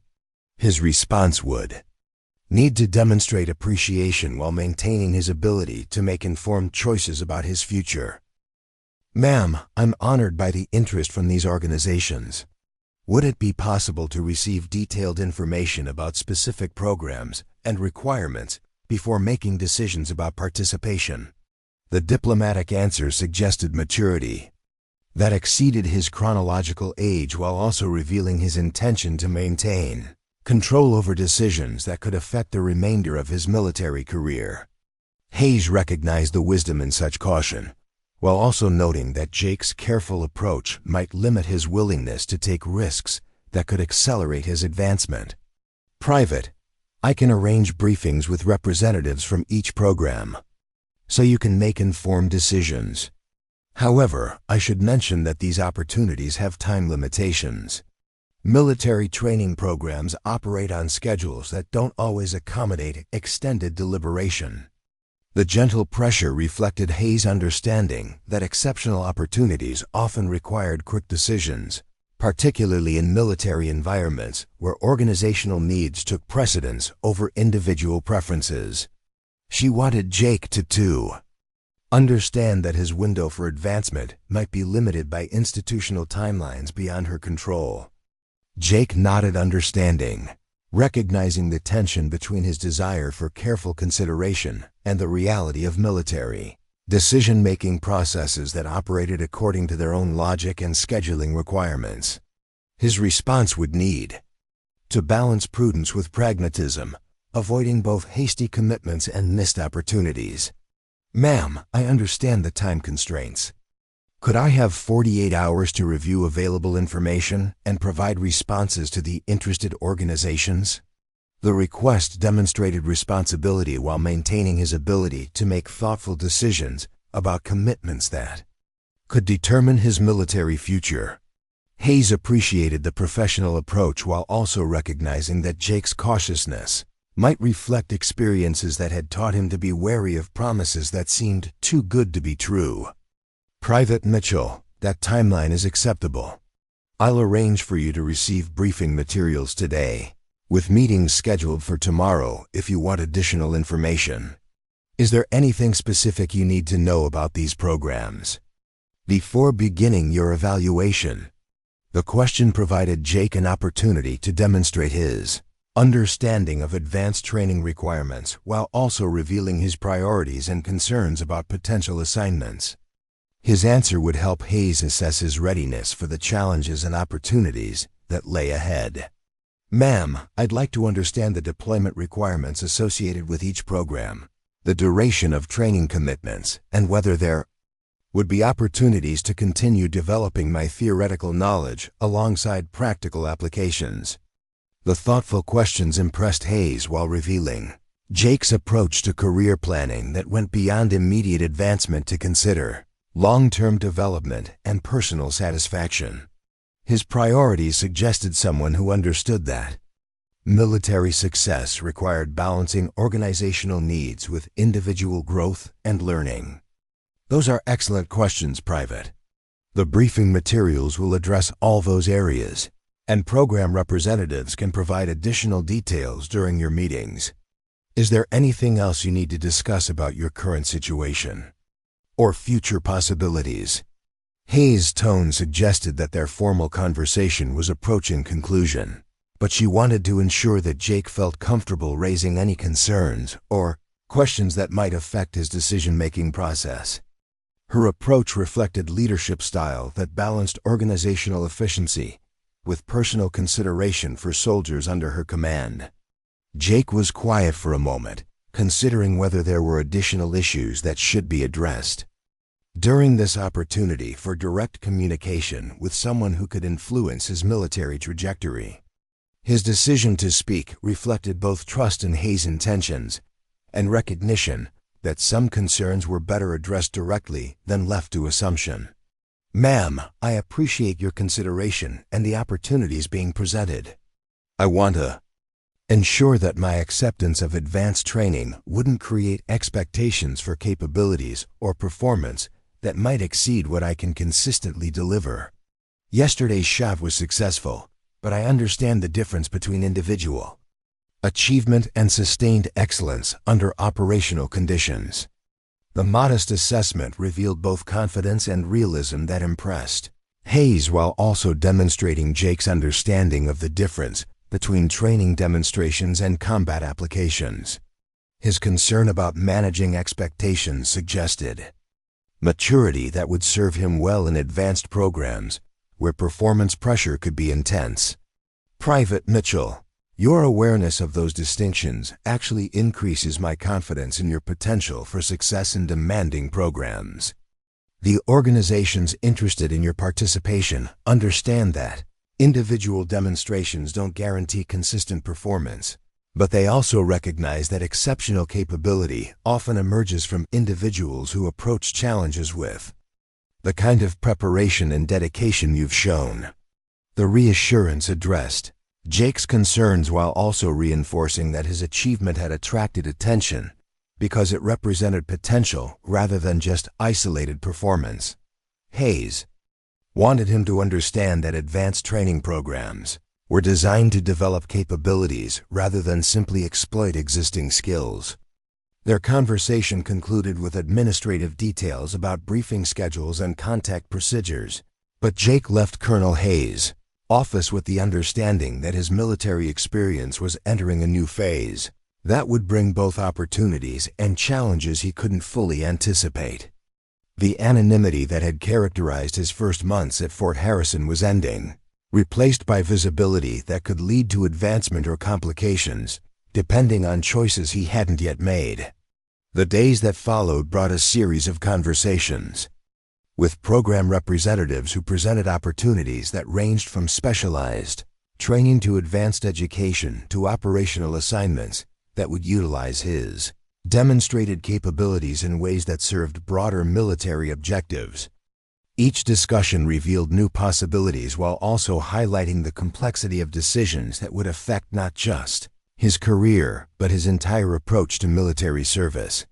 Jake's ultimate choices reflected the same careful consideration that had characterized his approach to marksmanship training and personal development throughout his young life. He selected programs that offered growth opportunities while maintaining connection to the theoretical learning that had always motivated his best efforts. His decisions balanced advancement with personal satisfaction, accepting challenges while avoiding commitments that might compromise his integrity or well-being. 6 months later, Jake Mitchell stood before a new group of advanced students at the Army Marksmanship Unit, sharing techniques and knowledge that had once been private secrets, developed through years of independent study and practice. His teaching style reflected both technical expertise and understanding of how individual students learn differently, adapting his methods to help others develop capabilities that serve their own goals and interests. The transformation from invisible armory clerk to recognized instructor represented validation of abilities that had remained hidden until a single perfect shot revealed their existence to people capable of providing appropriate opportunities. But Jake's greatest satisfaction came not from personal recognition, but from watching students discover their own potential through methods that had emerged from his grandfather's lessons and his own determined efforts to honor memory through excellence. Emma Foster remained his closest friend at the expanded training facility where Jake's new assignment had brought them both, her original clerical duties having evolved into administrative responsibilities that supported advanced marksmanship programs. Their relationship provided continuity and perspective that helped Jake navigate changes while maintaining connection to values and priorities that had guided his development before military recognition transformed his circumstances.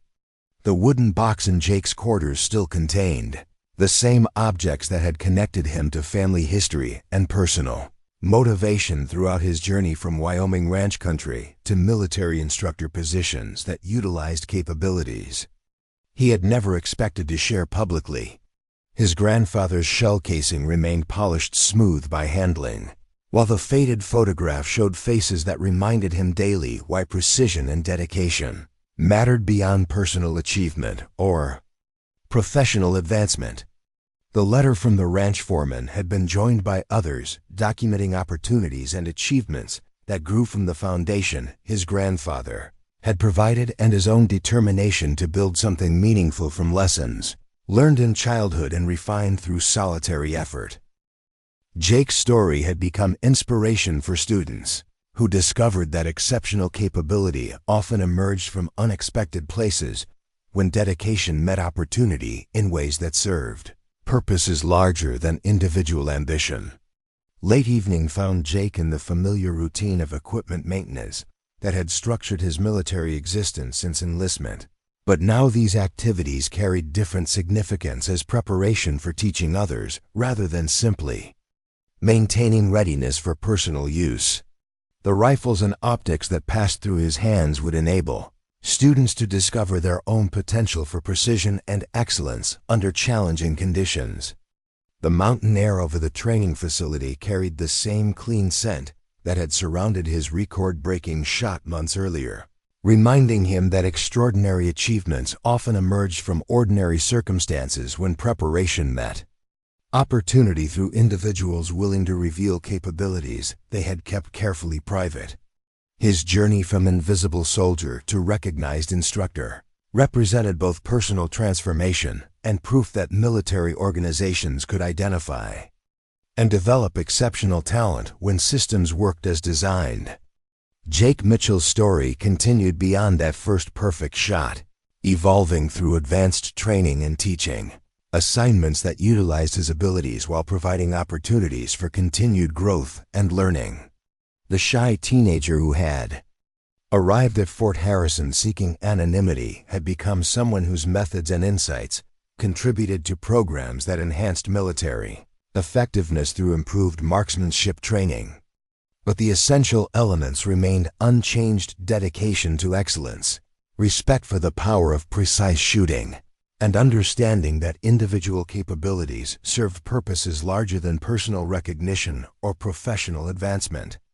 Jake's grandfather would have been proud to see how childhood lessons had evolved into contributions that honored memory, while serving others who shared similar dedication to mastering skills that demanded both technical knowledge and personal discipline.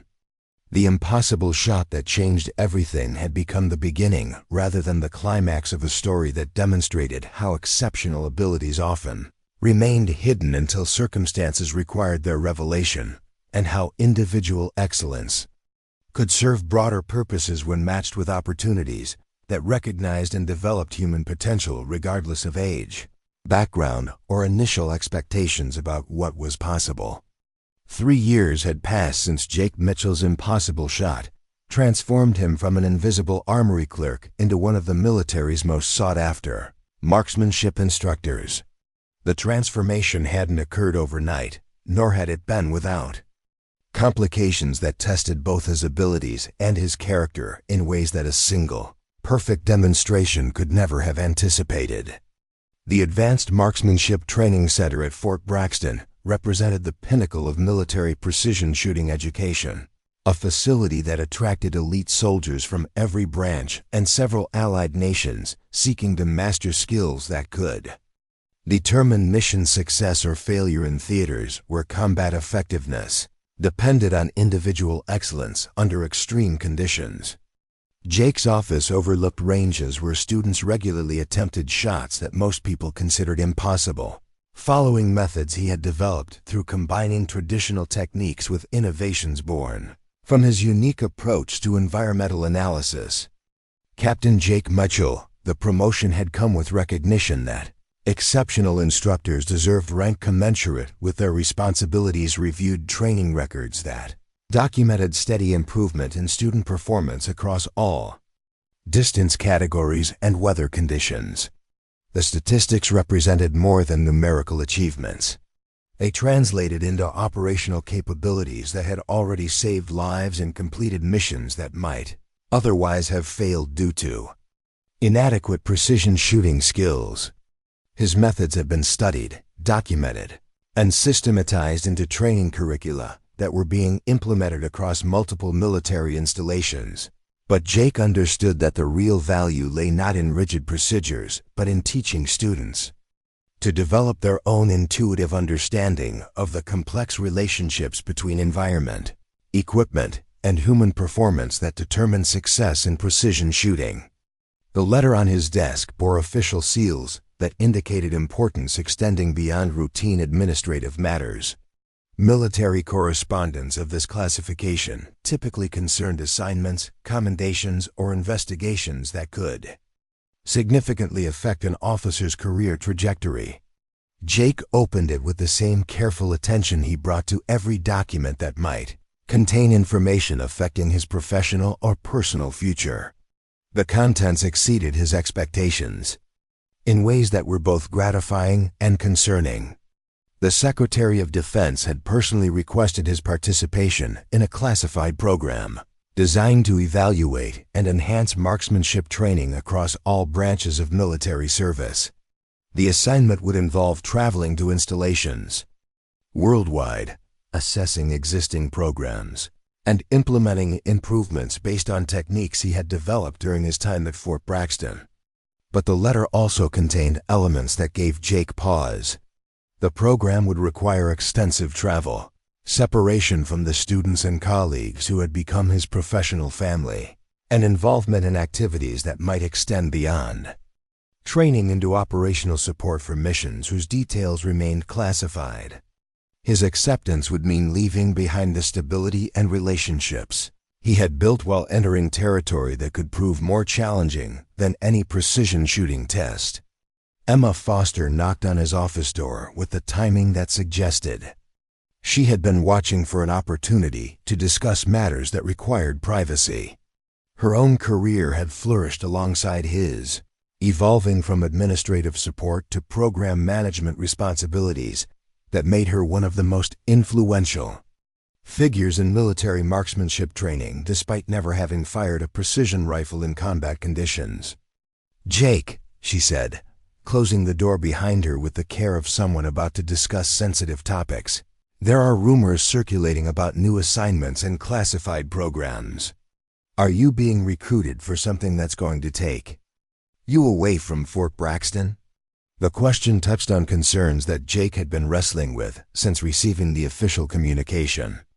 Emma represented continuity and perspective that had helped him navigate changes throughout his military career, providing honest counsel when official channels might be influenced by considerations that didn't necessarily align with his best interests.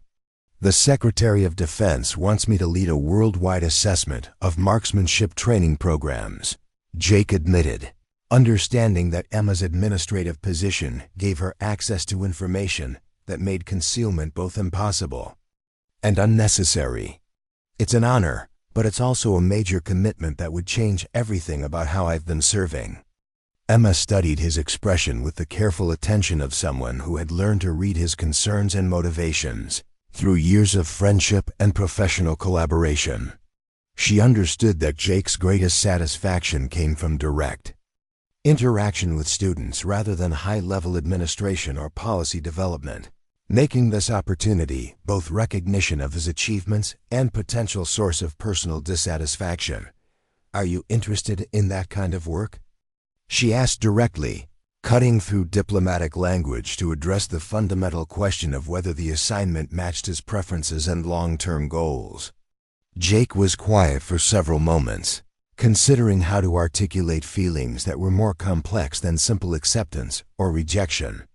The opportunity represented validation of his contributions to military effectiveness while also requiring him to leave behind work that provided daily satisfaction and personal fulfillment.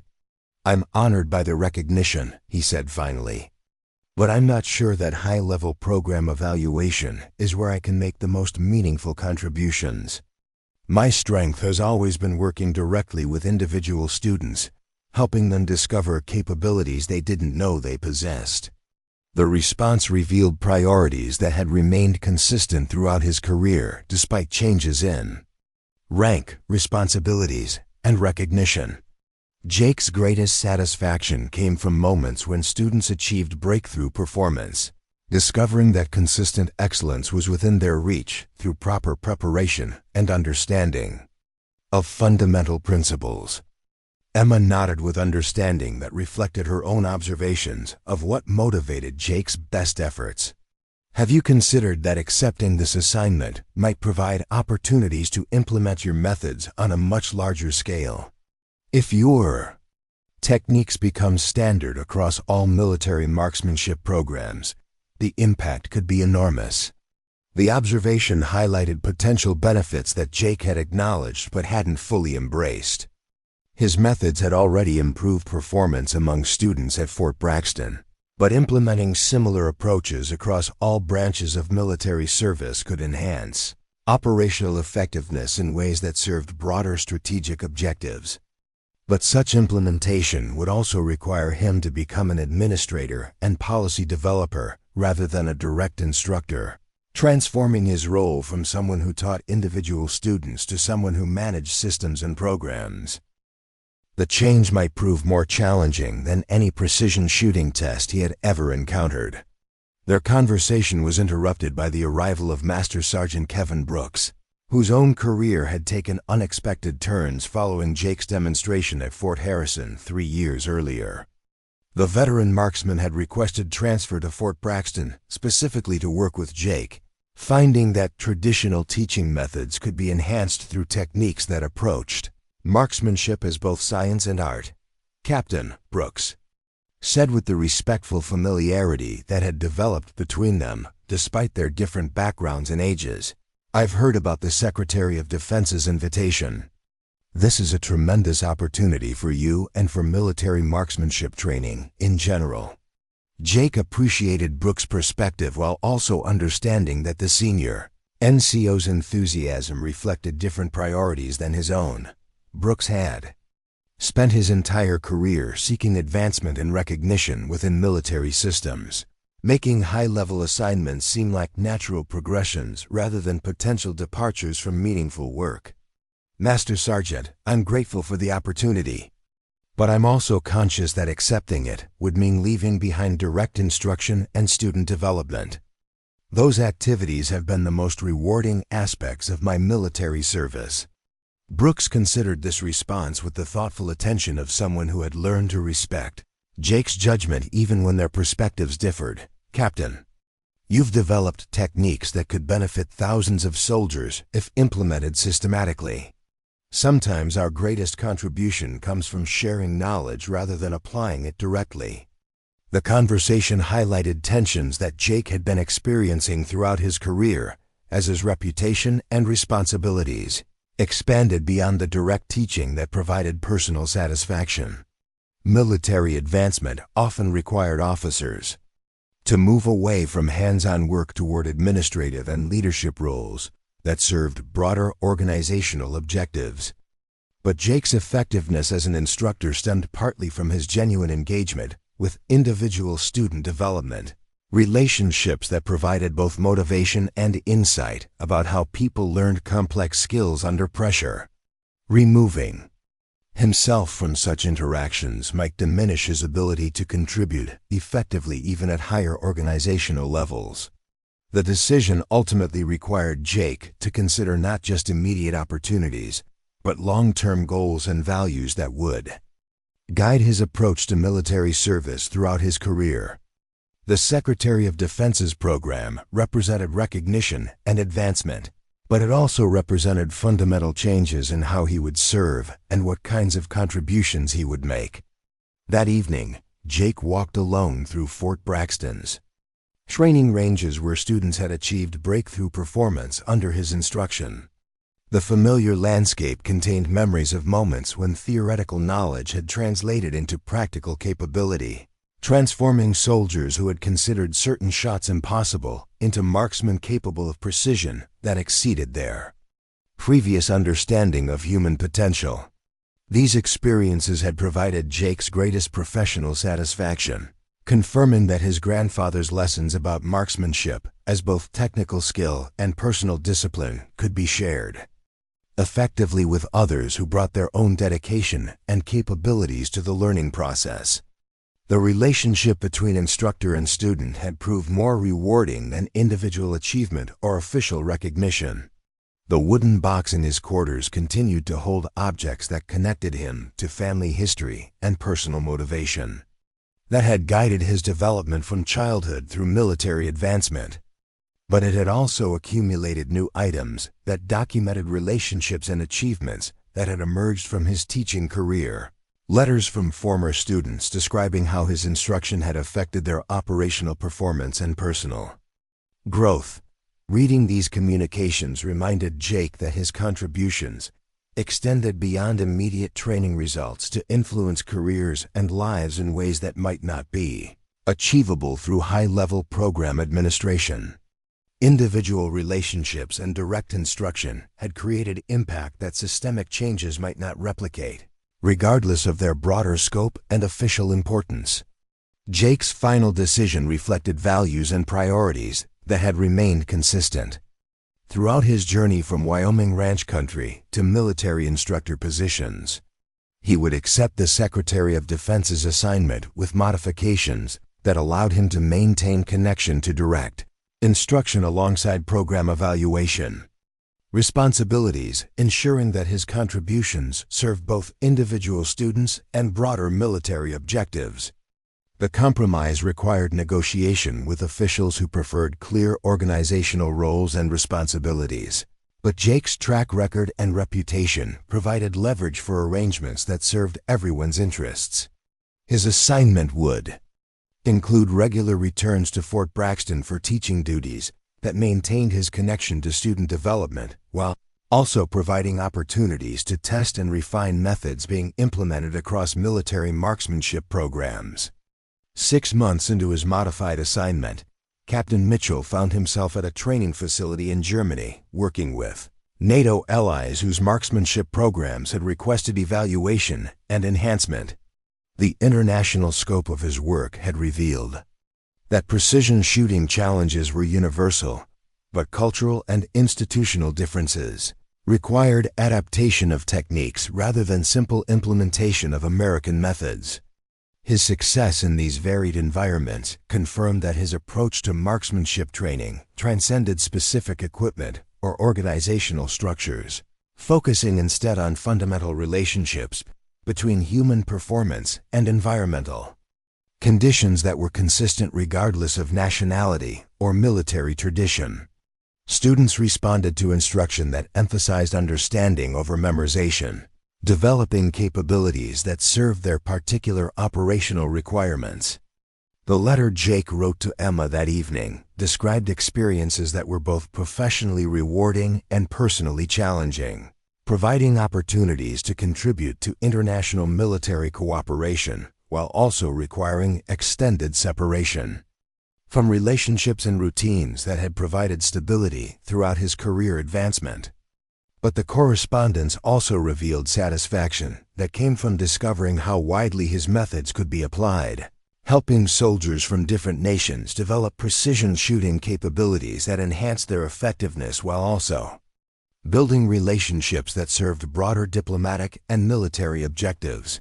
His grandfather's lessons about marksmanship as a bridge between technical skill and personal character had found expression in contexts that neither of them could have imagined. 2 years later, Jake's program evaluation work had influenced marksmanship training across dozens of installations and multiple allied nations, but his greatest satisfaction continued to come from direct interaction with students who discovered exceptional capabilities through proper instruction and dedicated effort. His quarterly returns to Fort Braxton provided opportunities to teach advanced courses that attracted students from around the world seeking to learn from someone whose methods had achieved documented improvements in operational effectiveness. The integration of high-level program development with direct instruction had proved more successful than Jake had initially expected, creating synergies that enhanced both activities while serving his personal need for meaningful engagement with individual student development. His compromise approach had become a model for other specialized military instructors, whose effectiveness required maintaining connection to hands-on work alongside broader responsibilities. Jake's story had evolved from that first impossible shot into a career that demonstrated how individual excellence could serve purposes larger than personal advancement while still providing satisfaction that came from direct contribution to others' growth and achievement. The shy teenager who had sought anonymity at Fort Harrison had become someone whose influence extended across international military cooperation, while remaining grounded in relationships and values that had guided his development from the beginning. The mountain air at Fort Braxton still carried the clean scent that had surrounded his record-breaking demonstration years earlier, but now it also contained the voices of students from many nations learning techniques that had emerged from his grandfather's lessons and his own determined effort to honor memory through excellence. His teaching had become a living memorial that served others while maintaining connection to family history and personal values that defined his approach to military service. Captain Jake Mitchell's continuing story represented proof that exceptional abilities often remained hidden until circumstances required their revelation, and that individual excellence could serve broader purposes when matched with opportunities that recognized and developed human potential regardless of initial expectations about what was possible. His journey from invisible soldier to internationally recognized instructor demonstrated that the most profound contributions often emerged from quiet dedication rather than dramatic demonstrations, though sometimes a single perfect shot could change everything by revealing capabilities that had been waiting for the right moment to emerge. The impossible had become routine through systematic application of principles that his grandfather would have recognized, even as their implementation had expanded far beyond anything either of them could have anticipated when lessons began.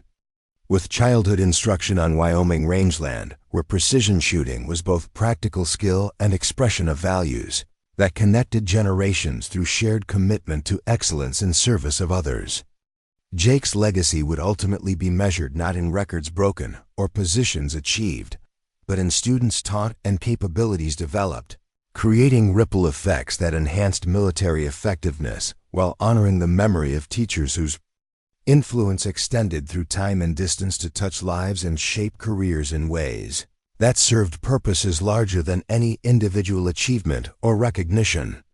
10 years had elapsed since an 8-year-old armory clerk stepped to a firing line and shattered every assumption about what was possible when skill met opportunity under impossible conditions.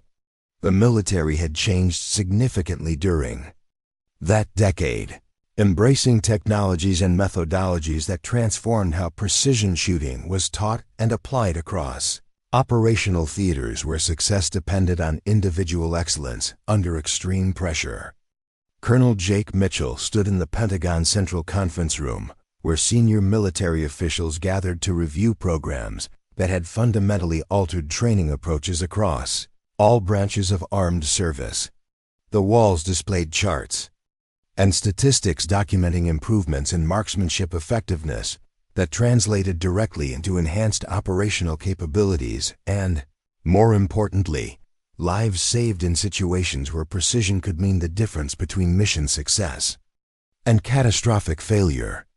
His presentation summarized a decade of work that had begun with questions about whether one exceptional shot represented skill or luck, evolving through systematic development and testing into comprehensive training methodologies now implemented at installations worldwide. The data spoke eloquently about achievements that extended far beyond individual recognition to influence military effectiveness at strategic levels. But Jake's greatest satisfaction came not from statistical achievements or official commendations, rather from letters that arrived regularly from former students describing how his instruction had affected their operational performance and personal development. These communications provided evidence that his contributions had created lasting impact through relationships and knowledge transfer that continued influencing careers and missions long after formal training concluded. The Secretary of Defense studied documents that outlined Jake's recommendations for the next phase of marksmanship training evolution, proposals that incorporated emerging technologies while maintaining emphasis on fundamental skills and environmental awareness that no equipment could replace. The balance between innovation and proven methods reflected Jake's understanding that effective training required both cutting-edge resources and timeless principles. Colonel Mitchell, the Secretary said with the attention that senior officials reserve for subjects requiring careful consideration, "Your program has achieved documented improvements in operational effectiveness across multiple theaters and allied nations. As we consider future military training investments, I need your assessment of how these metahods could be expanded to address evolving tactical requirements." The question touched on territory that Jake had been analyzing throughout his career, understanding that military requirements continued evolving, while fundamental principles of precision shooting remained constant. His answer would need to address both immediate operational needs and long-term training objectives that served strategic military goals.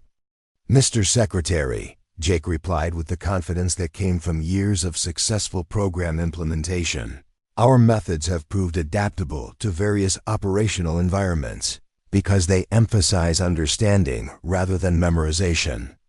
Students who master environmental reading and equipment optimization can adjust to new situations and technologies more effectively than those who rely solely on prescribed procedures." The response reflected philosophy that had guided Jake's approach since his earliest teaching assignments, focusing on developing student capabilities that transcended specific equipment or tactical scenarios. His experience had demonstrated that soldiers who understood underlying principles could adapt to changing conditions more successfully than those who learned rigid procedures. General Patricia Hayes, who had followed Jake's career with professional interest since their first meeting at Fort Harrison, contributed observations based on field reports from commanders whose units had benefited from his training methodologies. Her perspective provided operational validation for achievements that might otherwise seem limited to training environments. Colonel Mitchell's methods have produced measurable improvements in mission success rates and casualty reduction across multiple operational theaters, she noted, consulting files that documented performance in situations where precision shooting determined outcomes. Unit commanders consistently report enhanced confidence and effectiveness among personnel who received this training. The endorsement carried weight that statistical analysis alone couldn't provide, confirming that Jake's contributions had real-world impact in situations where lives and missions depended on individual performance under extreme pressure. Such validation represented the ultimate measure of training program effectiveness. But Jake understood that his greatest achievements remained largely invisible to high-level reviews and statistical analysis.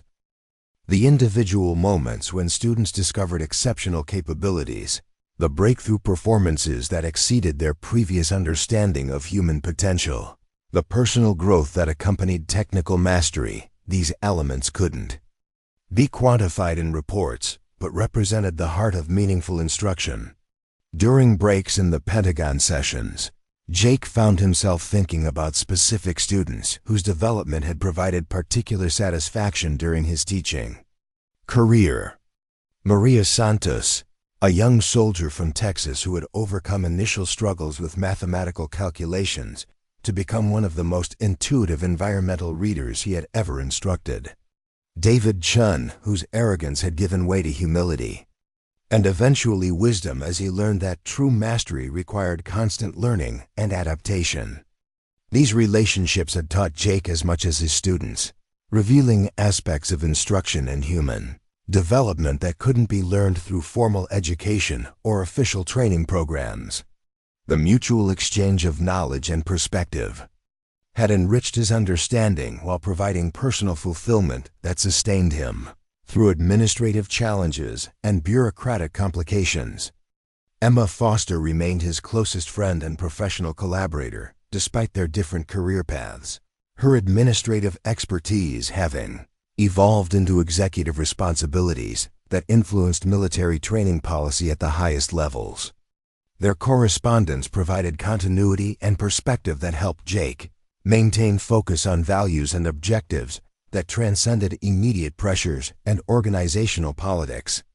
Her latest letter described developments at Fort Braxton, where new instructors were implementing Jake's methods with students from emerging allied nations, expanding international cooperation while maintaining training quality that met demanding operational standards.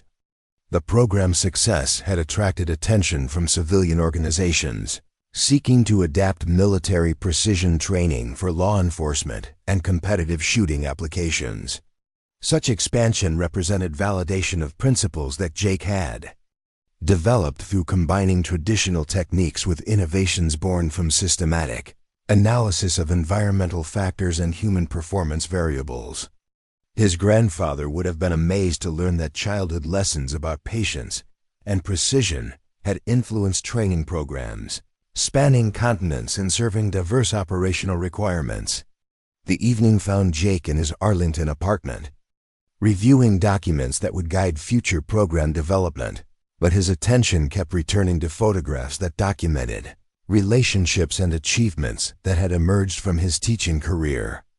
Images of graduation ceremonies where students received recognition for exceptional performance, international training exercises that had built cooperation between allied forces, retirement celebrations for instructors whose careers had been enriched through collaboration with his program.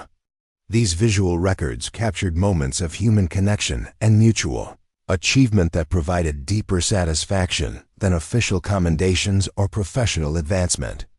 Jake's career had been shaped by recognition that meaningful contribution came through relationships and knowledge sharing rather than individual accomplishment or institutional recognition.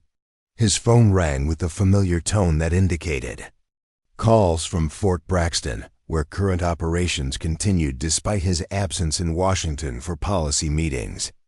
The voice belonged to Master Sergeant Brooks, whose own career had flourished through association with Jake's program while maintaining the practical focus that made him an effective bridge between theoretical innovation and operational application. "Colonel," Brooks said with enthusiasm that reflected genuine excitement about recent developments, "I wanted you to know that yesterday's advanced course produced the best group performance we've ever documented.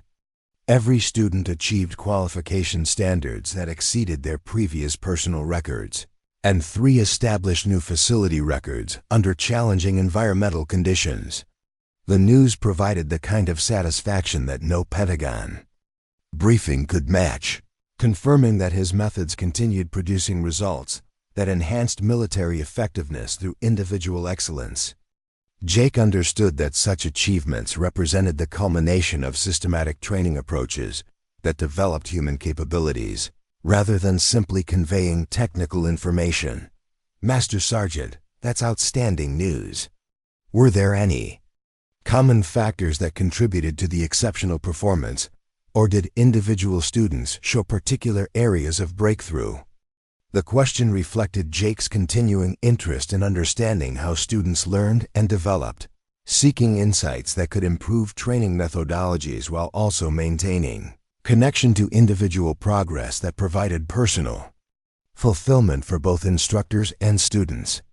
Brooks' response revealed patterns that Jake recognized from his own teaching experience, describing moments when theoretical understanding translated into practical capability through combination of proper instruction, dedicated effort, and environmental conditions that challenged students to exceed their previous limitations. "Sir, the breakthrough seemed to occur when students stopped trying to calculate every variable and started trusting their environmental reading abilities. Once they developed confidence in their intuitive understanding of wind and atmospheric conditions, their precision improved dramatically across all distance ranges." The observation confirmed principles that had guided Jake's instruction throughout his career, emphasizing development of perceptual abilities and environmental awareness that complemented technical knowledge without replacing systematic analysis. The balance between intuition and calculation remained crucial for consistent performance under varying operational conditions. Their conversation continued with discussion of specific student progress and upcoming training challenges. But Jake found particular satisfaction in Brooks' descriptions of international students who were adapting American methods to their own operational requirements while maintaining effectiveness that served their national military objectives. Such adaptation represented the ultimate validation of training approaches that emphasized fundamental principles over rigid procedures, demonstrating that effective instruction could transcend cultural and institutional differences while serving diverse operational needs. Jake's methods had proved sufficiently flexible to enhance performance across various military traditions and tactical requirements. As their call concluded, Jake reflected on the journey that had brought him from Wyoming ranch country to influence that extended across international military cooperation and training excellence. The progression hadn't been linear or predictable, involving choices and opportunities that had shaped both his career and his understanding of how individual contributions could serve purposes larger than personal advancement. His grandfather's lessons about marksmanship as expression of character and values had found application in contexts that neither of them could have imagined, but the fundamental principles remained unchanged. Precision required patience, dedication, and respect for the power that came with exceptional capability. Teaching others demanded genuine concern for their development rather than simple knowledge transfer or technical instruction.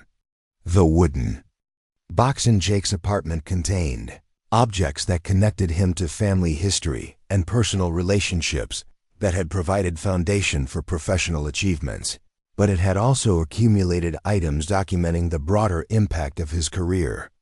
Letters from foreign military officers describing how his training had influenced their programs, photographs from international ceremonies where his methods had received recognition, awards that acknowledged contributions to military effectiveness and international cooperation. But the most meaningful contents remained personal. His grandfather's shell casing, polished smooth by decades of handling, and photographs that showed faces whose expressions revealed the satisfaction that came from shared achievement and mutual respect. These items reminded Jake that his greatest contributions had been individual relationships and knowledge sharing, rather than systematic program development or institutional recognition. The next morning brought return to Pentagon sessions where senior officials continued evaluating military training investments and policy directions that would influence operational effectiveness for years to come. Jake's recommendations would help shape decisions about resource allocation and program priorities, but he understood that implementation success would depend on instructors and students who brought dedication and capabilities to learning processes that couldn't be mandated through official policy. His final presentation summarized not just statistical achievements and documented improvements, but also philosophy and approaches that had made such results possible. Military training effectiveness ultimately depended on human relationships and individual commitment rather than equipment or procedures, requiring instructors who understood that their primary responsibility was developing student capabilities rather than simply conveying information. The most important element in precision shooting instruction, Jake concluded, remains the relationship between instructor and student, built on mutual respect and shared commitment to excellence. Technology and systematic procedures can enhance this relationship, but they cannot replace the human elements that make learning meaningful and sustainable. The statement reflected understanding that had emerged through years of successful instruction and program development, recognizing that sustainable training effectiveness required approaches that engaged student motivation and capability development, rather than simple information transfer or skill demonstration. As Pentagon sessions concluded and Jake prepared to return to field responsibilities that provided personal satisfaction alongside professional contribution, he carried with him renewed understanding of how individual excellence could serve broader purposes while maintaining connection to values, and relationships that provided meaning beyond official recognition or career advancement. His story continued through students who would carry forward methods and principles that honored memory while serving contemporary operational requirements, creating ripple effects that extended far beyond any single achievement or demonstration. The impossible shot that had changed everything remained significant, not for its individual excellence, but for opening opportunities that had enabled lasting contributions to military effectiveness and international cooperation. Colonel Jake Mitchell's legacy would ultimately be measured in capabilities developed and relationships built, creating foundation for continued excellence that served purposes larger than personal achievement while maintaining connection to family history and values that had guided his journey from childhood instruction on Wyoming rangeland to influence that spanned continents and generations of military service dedicated to precision, dedication, and service to others. The quiet teenager who had sought anonymity had become someone whose contributions would influence military training for decades to come, proof that exceptional abilities often remained hidden until circumstances required their revelation, and that individual excellence could serve purposes larger than personal recognition when matched with opportunities that recognized and developed human potential in service of broader objectives that honored both memory and mission. 25 years after that first impossible shot echoed across the Colorado mountains, retired Brigadier General Jake Mitchell returned to Fort Harrison as a civilian consultant, his hair now silver but his eyes still carrying the same quiet intensity that had marked him as exceptional from the beginning. The base had transformed significantly during his absence, incorporating technologies and methodologies that bore his influence while serving new generations of soldiers facing evolving threats in an increasingly complex world. The young lieutenant who met him at the main gate possessed the eager professionalism that Jake remembered from his own early military days, though her equipment and training reflected advances that would have seemed like science fiction when he first arrived as an 18-year-old seeking anonymity in armory maintenance duties. Her respectful attention suggested she understood his significance to the installation's history without fully grasping the personal journey that had brought him to legendary status. "General Mitchell," she said with the careful formality that junior officers reserve for senior personnel whose reputations preceded them. "Colonel Rodriguez is waiting in the conference room with the instructional staff. They're eager to discuss the proposed updates to the advanced marksmanship program."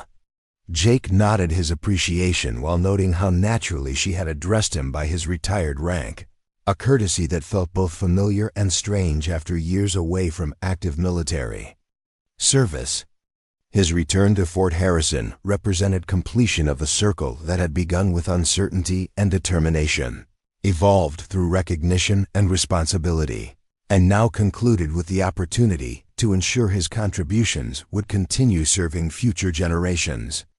The conference room overlooked the same alpine ranges where his record-breaking shot had shattered assumptions about what was possible when skill met opportunity under adverse conditions. The distant targets remained challenging, though modern. Students now approached them with equipment and knowledge that reflected decades of refinement based on principles he had helped establish through systematic observation and analysis. Colonel Maria Rodriguez, a former student whose career had flourished through application of his teaching methods, greeted Jake with the mixture of professional respect and personal warmth that characterized relationships built through shared commitment to excellence. Her own achievements had validated his approaches while demonstrating how effective instruction could create lasting impact through individuals who carried forward knowledge and values.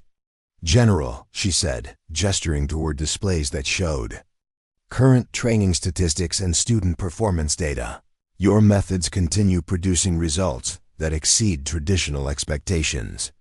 We're averaging accuracy improvements of 40% across all environmental conditions, with several students achieving performances that would have been considered impossible before your program development." The statistics represented validation that extended beyond personal satisfaction to confirm that systematic approaches to precision shooting could be sustained and refined by instructors who understood underlying principles rather than simply following prescribed procedures. Jake's greatest achievement had been creating training methodologies that survived and improved through implementation by others. But his attention was drawn to photographs displayed along the conference room walls, images that captured moments of breakthrough performance and mutual achievement between instructors and students. These visual records reminded him that meaningful contribution came through individual relationships rather than statistical accomplishments. Through moments when students discovered capabilities they hadn't known they possessed. One photograph particularly caught his attention, showing a young soldier whose expression reflected the same mixture of surprise and satisfaction that Jake remembered from his own first perfect shot. The image represented continuity that extended across generations, proof that exceptional performance remained possible when proper instruction met individual dedication and favorable circumstances. "Tell me about him," Jake said, indicating the photograph that had captured his interest. Colonel Rodriguez smiled with the pride of an instructor whose student had achieved something extraordinary. "Private Thompson, sir. 18 years old. Assigned to equipment maintenance while awaiting advanced training opportunities. Last month, he broke your range record by 200 meters using standard equipment under conditions that defeated our most experienced instructors." The parallel to Jake's own story was too obvious to ignore, suggesting that patterns of hidden capability and unexpected excellence continued appearing among soldiers whose potential remained unrecognized by standard evaluation systems. The resemblance confirmed that exceptional abilities often emerged from unlikely sources when circumstances provided opportunities for demonstration. Jake studied the photograph with increasing interest, noting details that reminded him of his own appearance and demeanor during those early days when anonymity had provided both protection and limitation. The young soldier's expression suggested the same careful intelligence and quiet determination that had characterized his own approach to challenges that seemed impossible. "What's his background?" Jake asked, understanding that exceptional performance usually reflected systematic preparation rather than fortunate circumstances or natural talent alone. Rodriguez consulted files that documented Private Thompson's military record and personal history, revealing information that strengthened the parallels to Jake's own journey from civilian obscurity to military recognition. Rural background, self-taught marksmanship skills, extensive study of advanced ballistics theory during off-duty time. His supervisors describe him as dedicated and thorough, but unremarkable until his demonstration. The description could have been written about Jake himself 25 years earlier, confirming that certain patterns of development and capability continued appearing among individuals whose dedication exceeded their circumstances while their potential remained hidden until proper opportunities emerged. Jake requested a meeting with Private Thompson, understanding that their conversation might provide insights about continuing the cycle of mentorship and development that had shaped his own career while serving broader military objectives through enhanced training effectiveness. The young soldier's response to guidance and opportunity would determine whether another generation would benefit from approaches that emphasized understanding over memorization. The meeting took place in the same armory where Jake had once cleaned rifles and studied ballistics manuals during quiet evening hours when his unofficial education had proceeded alongside official duties. The environment retained familiar characteristics despite technological improvements, still serving as sanctuary where dedicated individuals could pursue knowledge that exceeded their assigned responsibilities. Private Thompson approached with respectful attention that suggested awareness of Jake's reputation without full understanding of his significance to military marksmanship development. His demeanor reflected the same combination of confidence and humility that Jake remembered From his own interactions with senior personnel whose interest could determine career trajectories. Private Thompson. Jake began with the direct approach that had characterized his instruction throughout his career. I've reviewed your recent performance and background. Your achievement suggests capabilities that exceed your current assignment. Are you interested in opportunities that would better utilize your demonstrated skills? The question paralleled conversations that had shaped Jake's own military development, offering choices that could transform routine service into meaningful contribution while creating obligations that might prove more challenging than current circumstances. Thompson's response would reveal whether he possessed not just technical capability, but also wisdom necessary for sustained excellence. Sir, Thompson replied with careful consideration, I'm honored by your interest and grateful for any opportunities to serve more effectively. I would appreciate understanding specific requirements and expectations before making commitments. The diplomatic answer reflected thinking that impressed Jake while confirming that this young soldier had learned to balance enthusiasm with prudence, accepting challenges while maintaining ability to make informed decisions about his future. Such wisdom suggested potential for development that went beyond immediate technical skills. Their extended conversation revealed depth of preparation and dedication that strengthened Jake's conviction that Thompson represented another example of exceptional capability emerging from unexpected circumstances. The young soldier's systematic approach to learning and his respect for the complexity of precision shooting indicated readiness for advanced training and increased responsibility. As Jake prepared to leave Fort Harrison after completing his consultation, he carried with him renewed confidence that his contributions would continue serving future generations through instructors and students who understood that meaningful military service required both technical excellence and personal character. Private Thompson's development would provide another test of whether systematic mentorship could reliably identify and develop exceptional potential.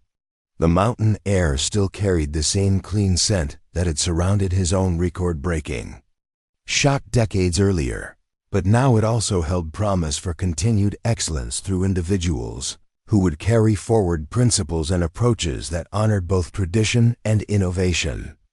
Jake's legacy would ultimately be measured not in records broken or positions achieved, but in capabilities developed and values transmitted across generations of military service dedicated to precision, dedication, and contribution to objectives larger than personal achievement.